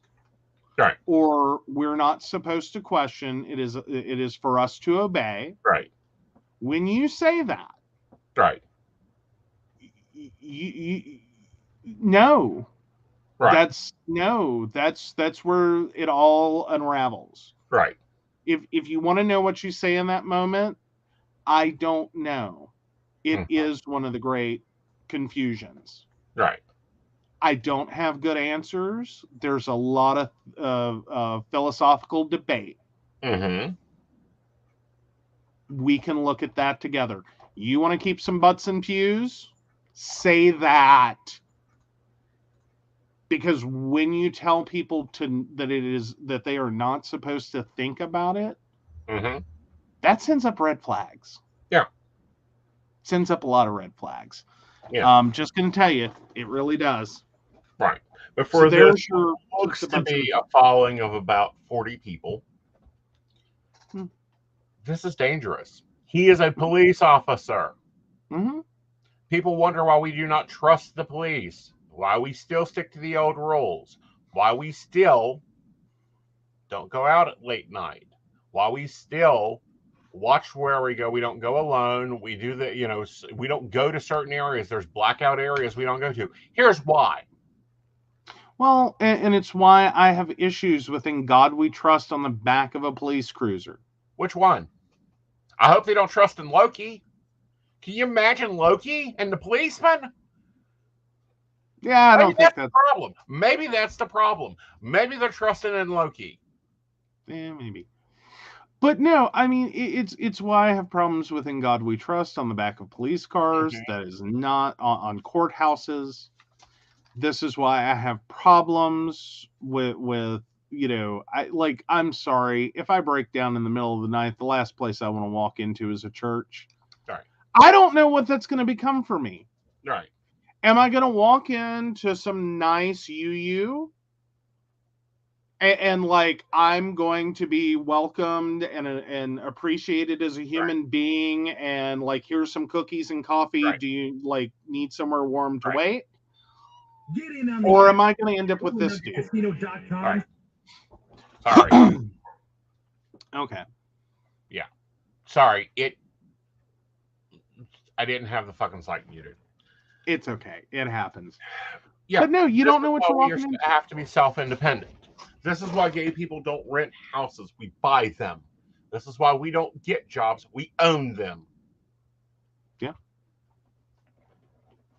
Well, and moreover, it's why the history that we're talking about this month, and at many other points during the show, this is the basis. I know in a lot of cases it doesn't always apply now. Doesn't always. Mm-hmm. Sometimes it's all cool. The world moved on. It's a great place. But for those of us who lived it, or lived parts of it, or know that this exists, we know there's people still here that this is what they think. This is what they do. This is how they act. And it does create some discomfort. I mean, mm-hmm. you don't, you grow up, you get told that if something happens, you should go to a policeman. That was my screwed up childhood, because police women didn't exist in the 80s. You just, mm-hmm. and, which is almost true, because that was still a frontier. Right. Not that it's gotten a whole lot better, but it's a little better. Mm-hmm. On that front alone. But you walk up to a policeman and you tell them you're in trouble, and they will help you. That's the lesson we were supposed to get. Now, granted, I came from a household that wasn't quite the message I got. But that's the general message most people got. Mm-hmm. And then we went through the crap that, of the being in the outlier exception. Right. Of when the police don't care that you're being abused because you're a couple of queers. Right. And no one wants to get in the middle of that. Right. And you literally get laughed out of a police station. Right. These are things that happened. So you learn as a community when this keeps happening, or go back a little further, when just being in a gay bar got you thrown into police custody. Right. how do you look at that same person Mm-hmm. and expect to feel protected? Right. You don't. Right. You learn that unfortunately, and I don't mean this quite as literally as I'm going to say it, but the police become the enemy. Right. Like, they kind of do. Mm-hmm. I'm not saying, again, not literally, but to a degree, you learn that you're on the wrong side of the law. Right. That you are not a valuable, worthy human being in society that is covered in protect and serve. Right. At all. Like, you're just, nope, you're over here. Right. And whatever happens to you, and you brought it on yourself because you're over here. Right. And effectively, you get thrown into this category, which we saw this officer / pastor, I guess pastor now, he used to be a cop, threw us into. Addicts, prostitutes, right, scum of the earth, child molesters, like whatever your scum of the earth is, you're over here with them. That's what we got told. That's how we were treated. This is what we heard on Sunday mornings. This is what we heard in the streets.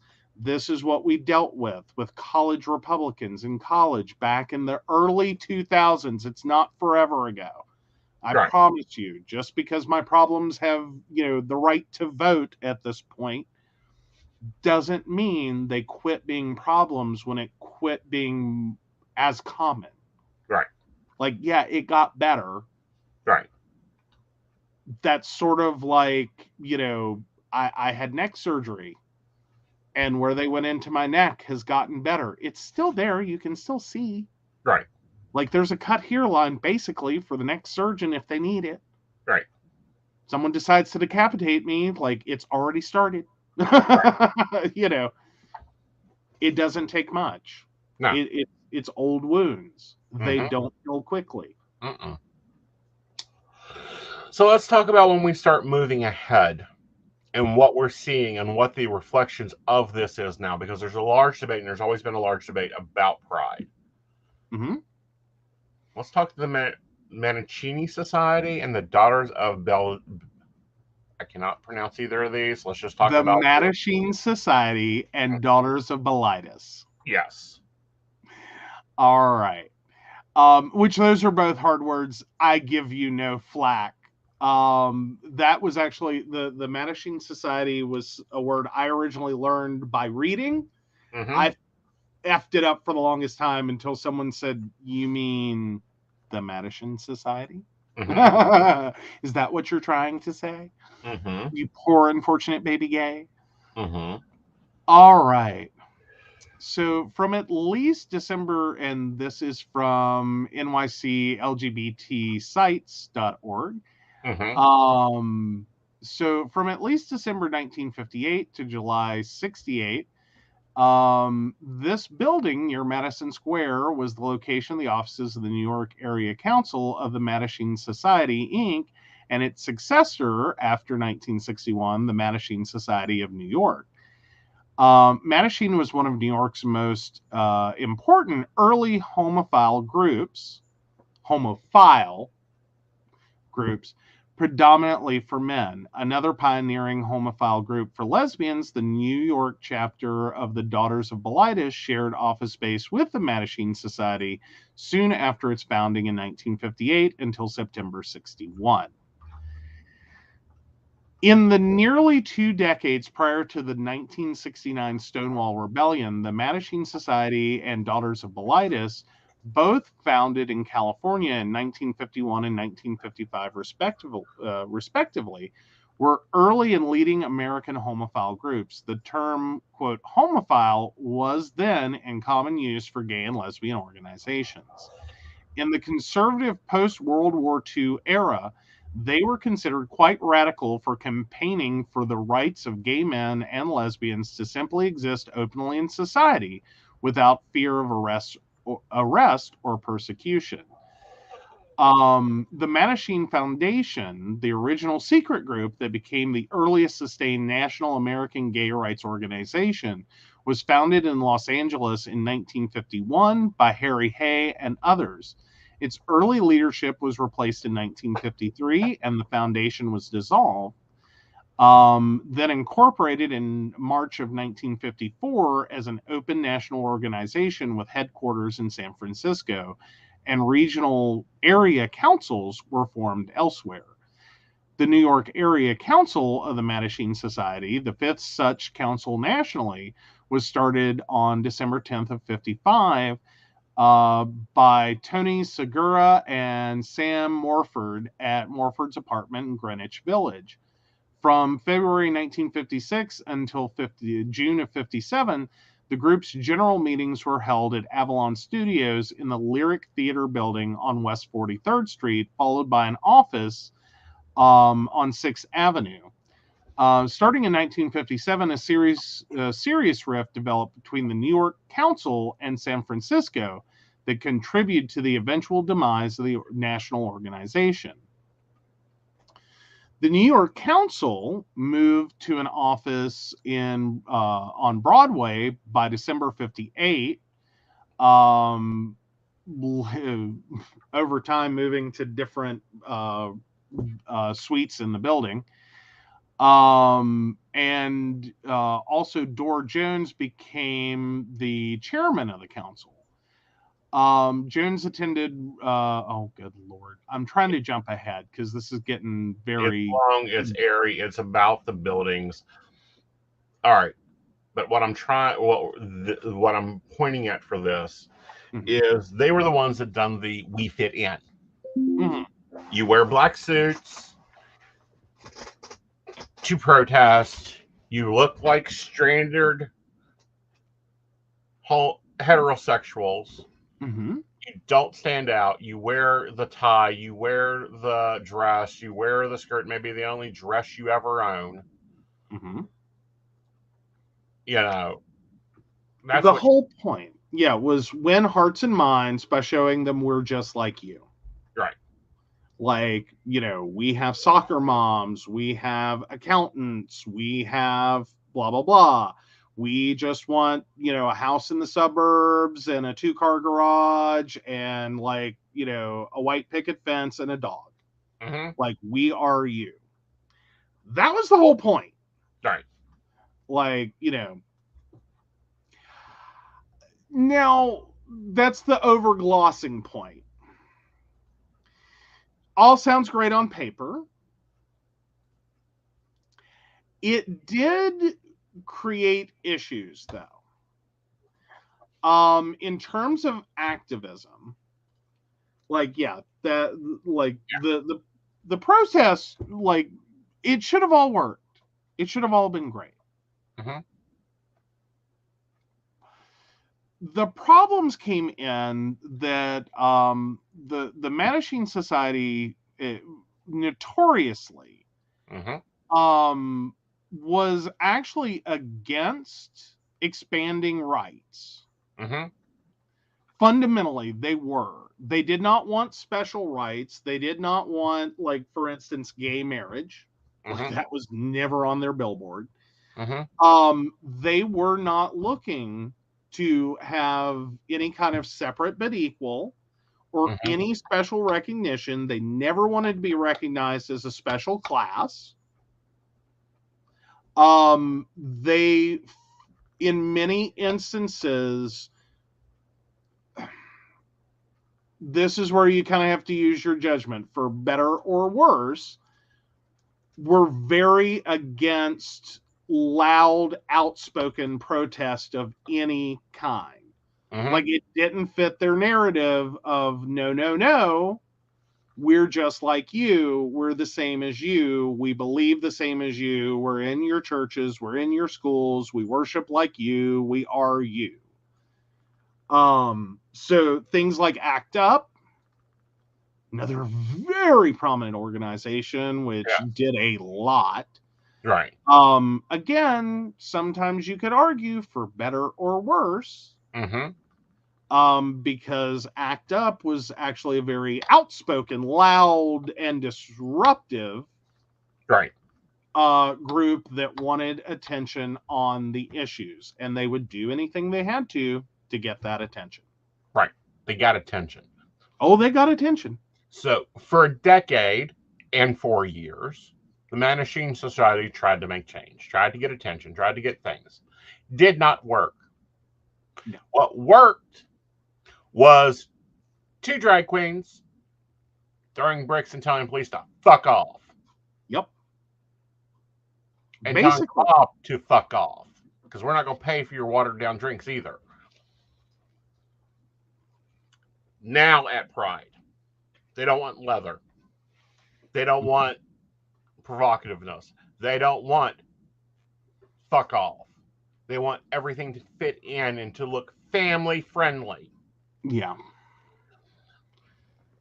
Family friendly. Yeah, like the ideas of the Man-Machine Society have somehow magically transported across time and landed somewhere since gay marriage into like this national, like, you know, no, we'll do a more, you know, peace, love, and like light kind of, you know, like we're the same as you, like it's all being repeated. Yes. Like it's one of those things, if you know about the Man-Machine Society and you hear current, like, you know, comments, ideas in you know, alphabet space, it's just like, we tried that. It really, it sounds great. And I have to say, I was there. Right. I was there. Like, that's where I wanted to be back in the early 2000s, was no, I believe we can do this without getting violent. I believe we can do this without getting loud. I believe we can do this without pink fucking boas and, you know, chaps. Like, we can do all this and we don't have to be the circus. Right. I really bought into it. Right. Like, it sounds great. It sounds great. Yeah, it doesn't work. No. The more you try to go into straight drag, and I mean middle America straight drag, the worse it gets. Right. Like, it really does. It gets worse. Right. That to some degree, like, please appreciate that front, like, 50% of every Pride parade that is loud, out, proud, and a little bit crazy. Right. Like, let's just all admit, it's, you know, high. It's a lot. Right. We understand. Even we think it's a lot. Okay. Right. But there's a certain value to that shock and awe that ironically makes the other 50% of the Pride parade actually more acceptable. Like, it's kind of like that moment where, like, anyone, like, out there, like, it's an old trope. But did you ever have that moment where you dated someone that was just like shock value? Like, you know, like, your parents are going to hate them. Like, they are everything. Like, hey now. I am. You know, well, okay, to some degree. But no, like, I could see you back in the day. But like the just so out there, like, no, please don't date them. Like, they are a train wreck of a human. Don't date them. Like, at least on paper, at least visually, you know, like nose rings and like everything every parent just does not want to normally see. Yeah. And a, like, you know, partner for their child. Okay. That's basically what happens. So that the next, whoever you date after that is better. Mm-hmm. You know what I mean? Like, you're like, again, old trope, but it's the way it works. You have brought home the most unacceptable human being to your parental units that you could have possibly picked. Like, they are everything they can't stand. Anyone you bring home after that, it's okay. All right. Better. Yeah. But no, here's the problem. And that's the problem I see with Pride Future. Mm-hmm. You don't want the polyamorous there. You don't want the Leathermen there. You don't want the Diesel Dyke persona there because they're not family friendly. Then who's going to set you up, take you down, organize your shit, make sure the money's there? And for someone to come out, and I'm talking A-level LGBT celebrity, and say it's about legend, you fucking need your history. Yeah. I mean, it kind of goes back to an old quote, but well-behaved women never made history. Exactly. Like, we don't condone violence. We really don't. But at some points in everyone's struggle against oppression, there comes the turning point. Right. And when you look back historically, it wasn't a nice, quiet conversation. Right.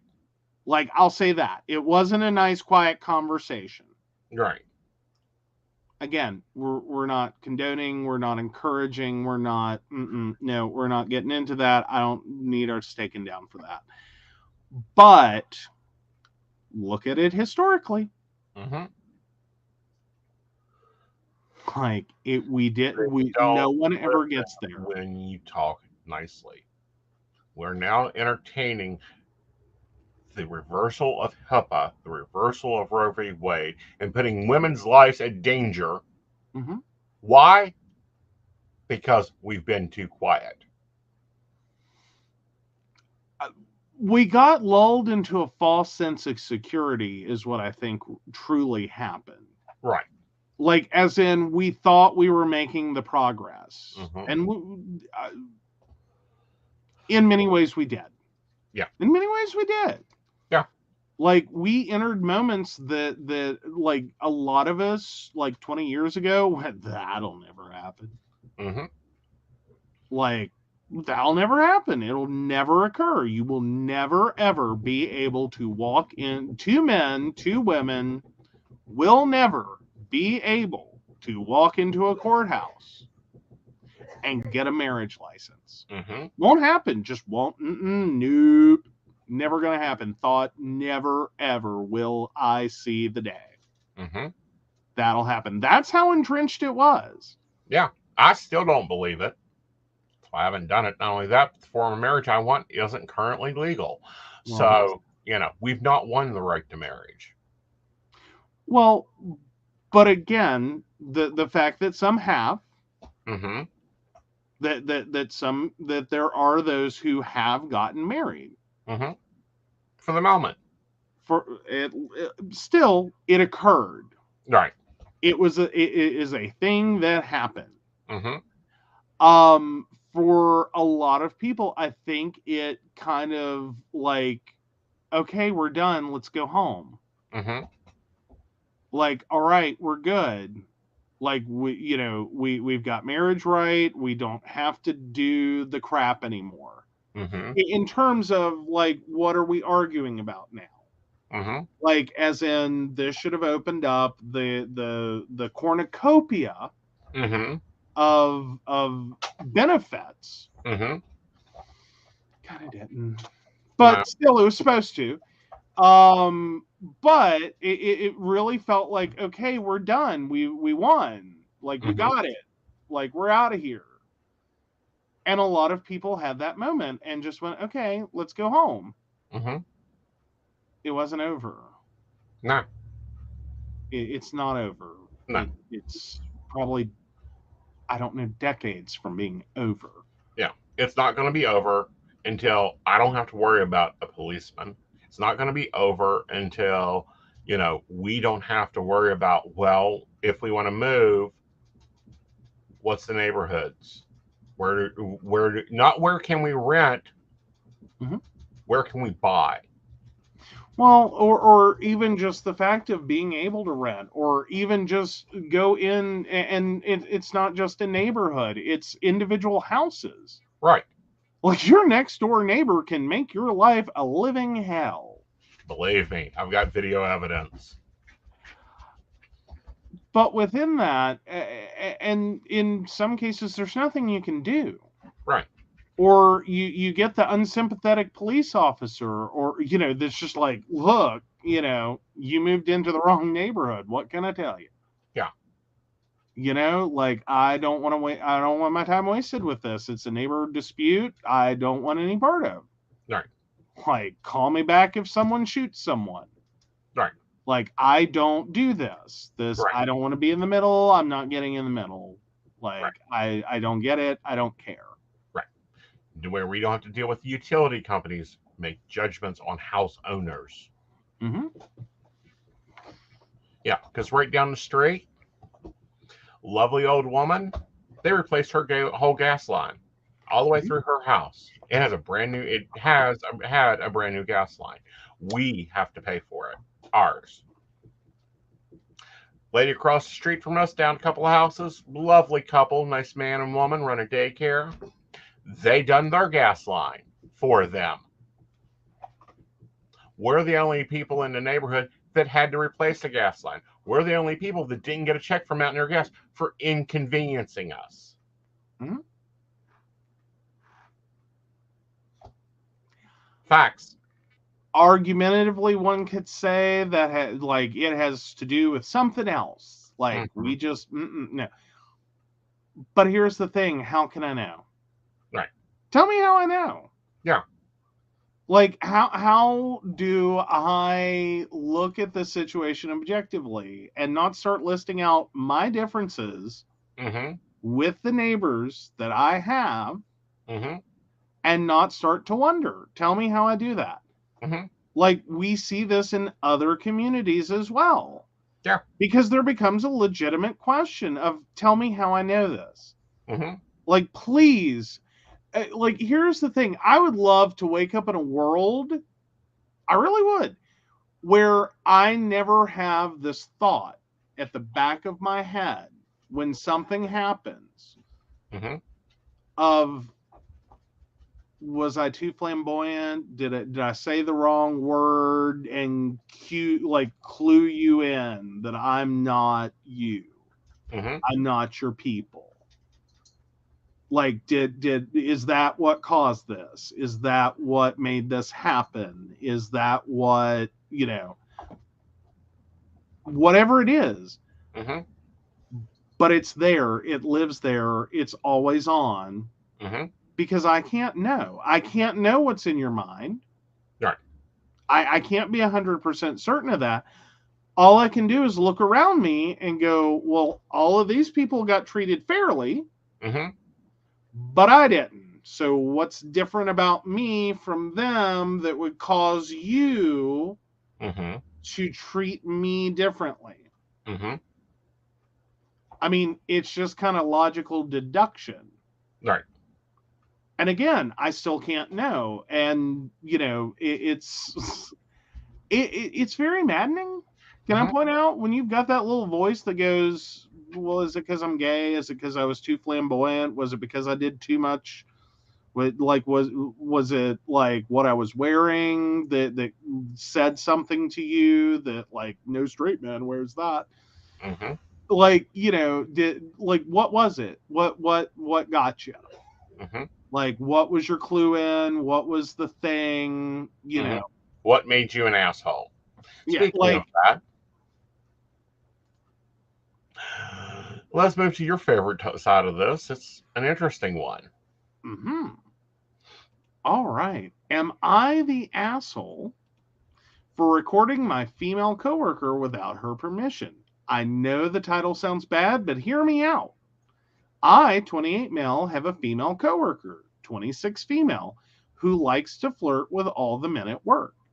My wife, 24 female, knows about her and how I feel. Coworker stays away from me unless it's work related because I shot her down a few times and told her on Monday if she didn't knock it off, I would report her to HR. Well, yesterday that coworker found my wife's social media and messaged her telling her that I'm a, quote, creep and, quote, won't leave her alone. And that I, quote, tried to pay her for sex. I was honestly disgusted. I ignore her existence unless it's work related, and I couldn't believe the blatant lies she was telling. So today I go into work and have my phone in my hand and recorded our conversation when I confronted her. I didn't show her face. The camera was facing the floor, so all that was shown was the shoes. After some back and forth, she admitted she was mad that I threatened HR and hoped my wife would force me to quit my job so I wasn't a, quote, problem anymore. So I took the recording and the messages to HR, and she was fired immediately. On the way out of the building, she screamed at me that I was an asshole and a few other choice words for recording her without her permission, and that she's suing me for it. Even a few coworkers said I was wrong for it, and I should have just showed HR the messages and how she's a single mom and I just cost her kids their livelihood. So am I the asshole? Let's see. Okay, I'll go ahead and read the add-on because it doesn't really affect us. Right. So the add-on is, I appreciate all of your guys' concern about me actually getting into legal trouble. Right. According to Google, Ohio, where I live in the U.S., is a one-party consent state. I've sent out a few inquiries to lawyers just to be safe to see if she does have a case if she were to try to go the legal route. I will keep everyone updated the more I find out, and if she does try to actually sue me. Not the asshole. Asshole. Nope. Sorry. Here's my first question. Does your workplace have cameras? I don't know many that don't. Mm-hmm. Fundamentally, you walk into any office anymore, you're consenting to be recorded. Right. You weren't in a bathroom, so there wasn't an expectation of privacy. This is what you should end up hearing legally. Right. Like, I'm no lawyer, let's not even go there, but legally, I don't think you have a problem there. Two, it's her behavior that cost her kids' livelihood. Right. Like, that's it. Like, fuck around and find out. She fucked around. She found out. Right. Like, she was playing a really balls to the wall game. Right. Of not appreciating that someone could not find her irresistible and want to sleep with her, or more importantly, just engage in her, I'm amazing, flirt with me game. Right. And tell me how awesome I am. Right. Because it sounds like you're like, and I would doubt. Right. I would doubt. You're the only man she's ever made feel uncomfortable with this. Exactly. Like, you know what I mean? But it's that unfortunate reverse situation. Right. That. Right. I don't know how you prove that without. Right. Like, even the messages themselves. Right. Like, that's out of the workplace. Like, all they can do is, tell her don't do that. Right. Like, you know what I mean? Like, there's nothing to that. Now, the fact that she thought she could just say what she did. Right. About, like, laying her game out to try to get you fired. Or more importantly, to get your spouse to force you to quit. Right. To instigate problems in your marriage to the point that you had to quit in order to, like, get out of the ugly situation she created. Right. No. I mean, I'm sorry, that's kind of like the moment in every evil villain movie where the evil villain takes a let me go through my, plan. Right. Like, no. Please don't. Like you could have like gotten everything you wanted if you didn't stop like do an expose on your brilliant evil plan. Right. But no, it's a one-party consent state. You're well within your rights. You are not recording, or I would think you're well within your rights. I would do it. Mm-hmm. Like, and I would even have the moment of I don't care if I'm not well within my rights. Right. Like, the company is the one that's going to have the most liability in a wrongful termination. Mm-hmm. And I'm sorry, sexual harassment and violence against another employee is a problem. I do not feel they are the asshole. No. But I want to put you into the wife's position. Okay. You get those messages. What's your reaction?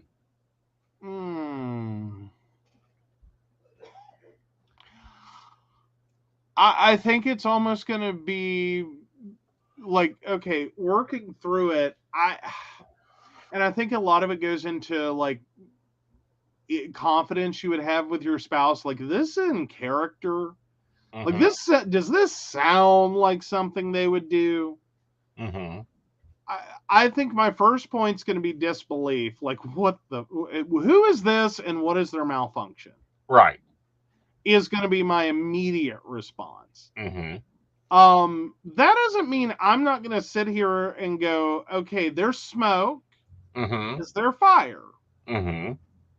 You know what I mean? Like, there have been enough people that the world thought were amazing. Mm-hmm. That turned out to have a bunch of dirty little secrets in their closet about how they treated people. Mm-hmm. It doesn't mean I'm going to immediately distrust you, but like if this goes on and there are more people, I'm going to be seeing more and more smoke. Right, but no, you get a message from one of my coworkers. I took an outside job of this bullshit. Yeah, I think I'm going to be the one encouraging you to like, you don't need to be having any conversations alone with them. You need to watch your back. Mm-hmm. I don't know what sick, twisted game they think they're playing. Mm-hmm. And I'm probably going to try to play along. Mm-hmm. Mostly for evidence gathering. Yeah. Of, oh my God, I can't believe that. Like, I've never known him to do anything, which technically isn't really playing along, but, it's the response he wants. Exactly. And like sit there and thank you so much for telling me. I am so sorry. Because now she thinks or they, whomever, the coworker thinks I believe them. Mm-hmm. Well, invariably, when you have someone that is setting up game, you want them to think you believe their game because they're going to do more. Mm-hmm. Like, encourage it, bring it on. Like, you just keep telling me this. Like, please. Yeah. And by the way, this was in Ohio, which is a one-party recording state. It's important to know where you can record because he could have gotten in trouble for recording the conversation, which I think is bullshit. All right. Well, here's the thing, though. That you like, and again, check with your lawyers. Just because a state is one party, doesn't always mean that you can't still record, because that's the other part of it. Here's the fun part of debt collections, the industry I used to work in. Right. We recorded every single phone call. You gotta, whether you were in a one-party consent state or a two-party consent state, it's real easy. There are just telling someone, hey, I'm going to record this. Right. And if they continue to talk after, that's informed consent. You knew the call or the conversation was being recorded. Right. You did not opt out. Mm-hmm. By default, you opted in. You knew full well what was occurring. Right. Again, check with your lawyer. Right. But I'm telling you how it works on recorded phone lines. Once you hear that this call is being recorded for quality purposes, blah, blah, blah, it's all bullshit. It's for legal reasons. Right. You continue to remain on the call. You agreed. Right.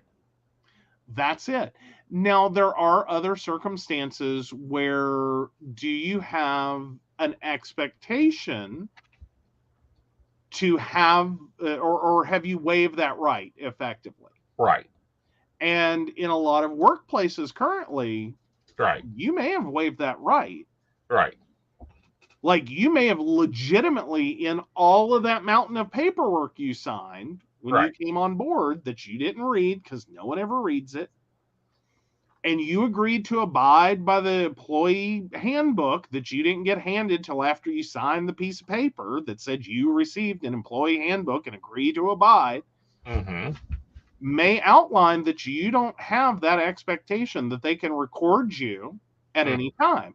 Now, the fact that he's working for the company,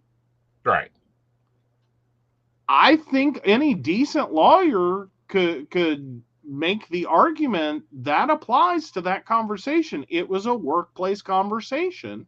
The fact that she said stupid on audio tape that she didn't realize was the conversation was being recorded. Actually, she did. She was supposed to have. She knew she was standing in her workplace. She knew there were cameras. She didn't have that expectation to have that defense. Right. All right. So on to relationship advice. This one's a hot one. All righty. So wife wants a break and I'm terrified. Me, 32 male, and my wife, 31 female, have been married for 9.5 years. We have 3 children, all under 10. I haven't been the best husband. Just want that out of the way first. I've had untreated ADHD since I was a child. I've been out of work for a while now. I'm her ride to work as she can't drive. And I'm trying to get some treatment for my ADHD, anxiety, and depression. We just bought a house and she is the only one on the mortgage. We had a friend of hers move in a roundabout way, a relation. He's my brother-in-law's brother. Brother-in-law is married to my sister. He's a good guy. I like him. But the next day, while laying in bed with my wife, she says she thinks we need a break. I'm just completely lost. I love her so much. I've been panicking and doing everything I can think of to actually show her how much she means to me, but it feels like I'm making it worse. Please give me some hope and guidance. Step 1 is you need to book a therapist yesterday. Step 2, you need to figure out what's too much on her plate. Why is she needing a break? Is it the move? Is it the new move in? Is it the stress of the whole situation? Or is her plate so damn full that it's overrolling a server's platter?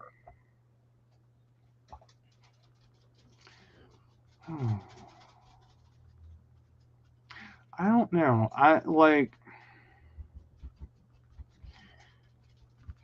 To me, this just sounds like she's had it. Yeah.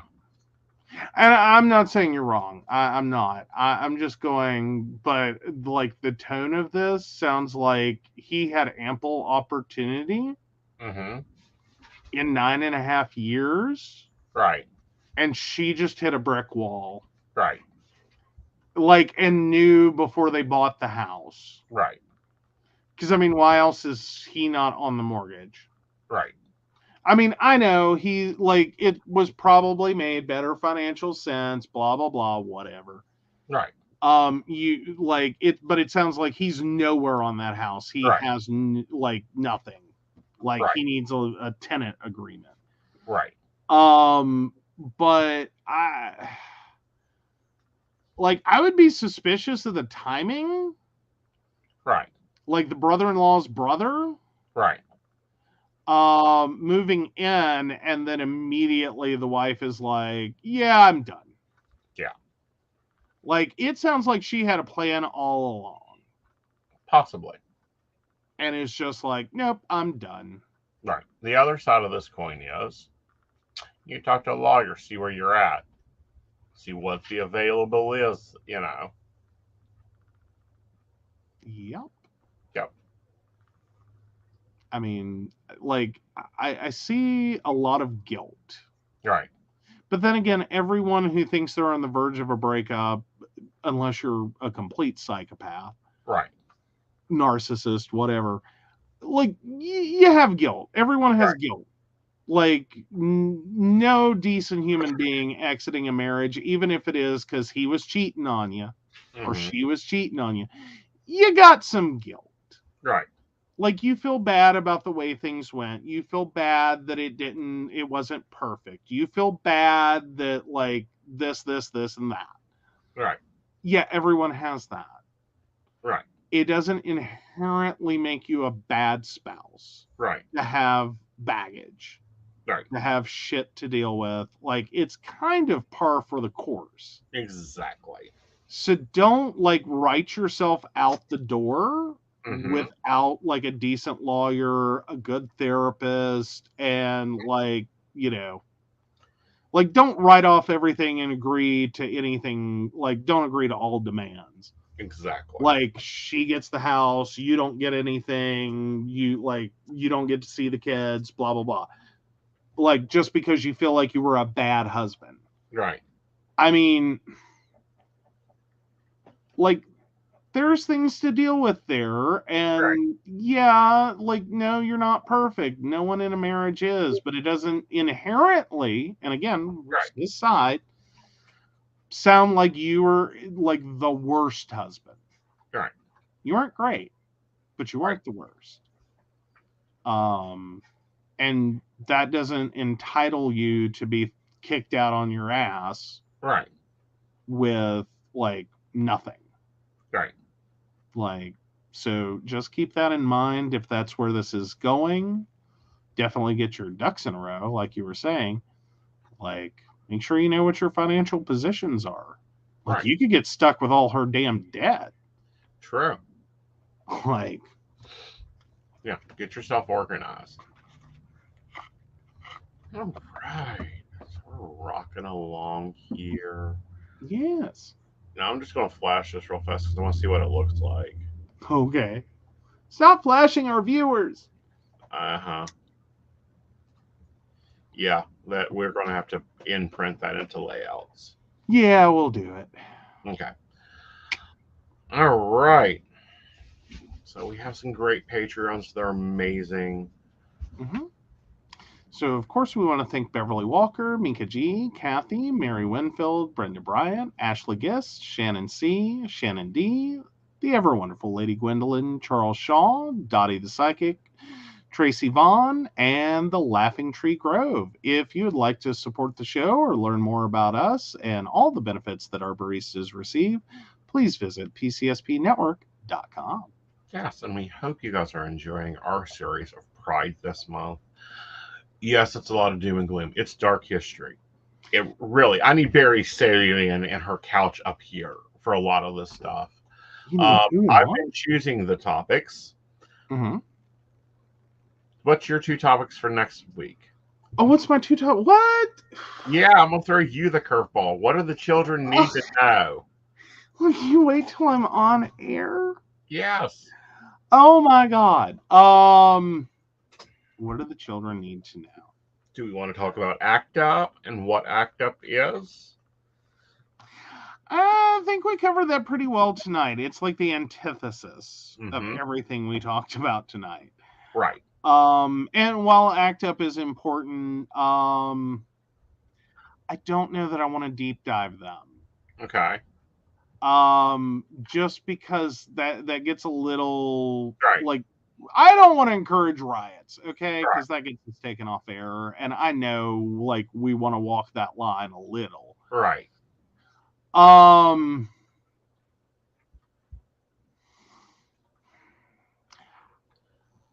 about Matthew Shepard? Okay. That's always a good one. I like that one. Mm-hmm. Like, that's a very teachable thing. We've covered it a little bit in past shows, but we can deep dive him. Trying to figure out what goes well with that.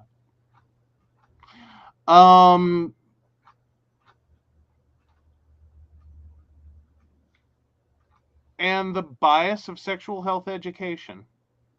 Okay. We'll go for those two. Those are.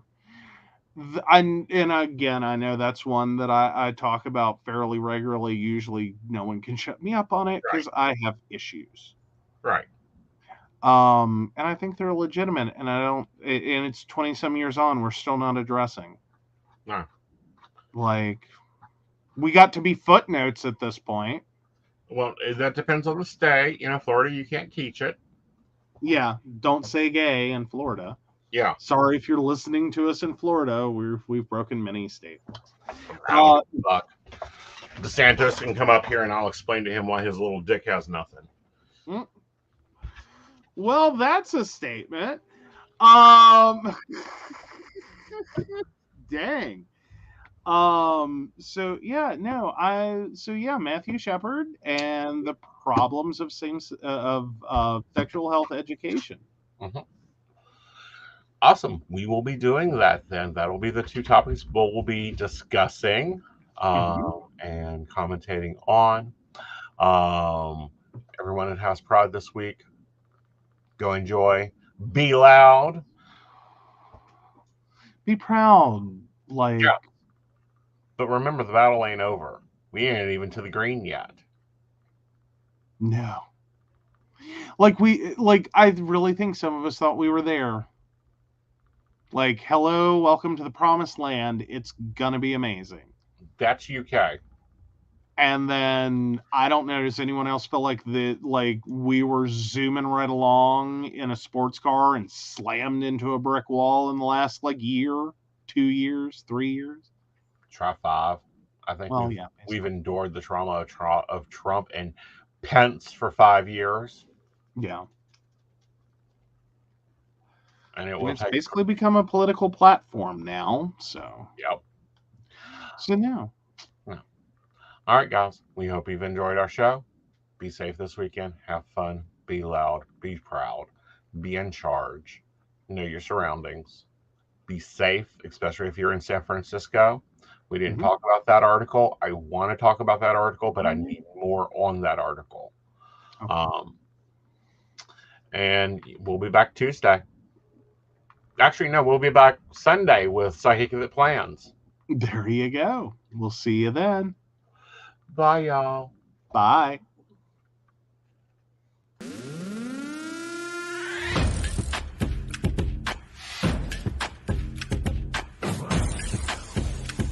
Let's work. Yo, it's go time, showtime, never backing down time. One shot, yo, make it count, yo. Crunch time, shine time, make this moment my time. Get a grip, yo, ready, set, go. We bring the thunder. Bring the thunder. Let's work. Bring the thunder. Let's go. Bring the thunder. Let's work. Bring the thunder. Let's go. Yeah, it's my time, yo time. Step into the spotlight. Get lit, yo. Let yourself go. Our time, high time. Gotta go big time. This is it, yo. Never take no flight time. Grind time. Take it to the street time. Turn the roof off. Get loco. Game time, win time. We gon' bring it home time. No regrets now.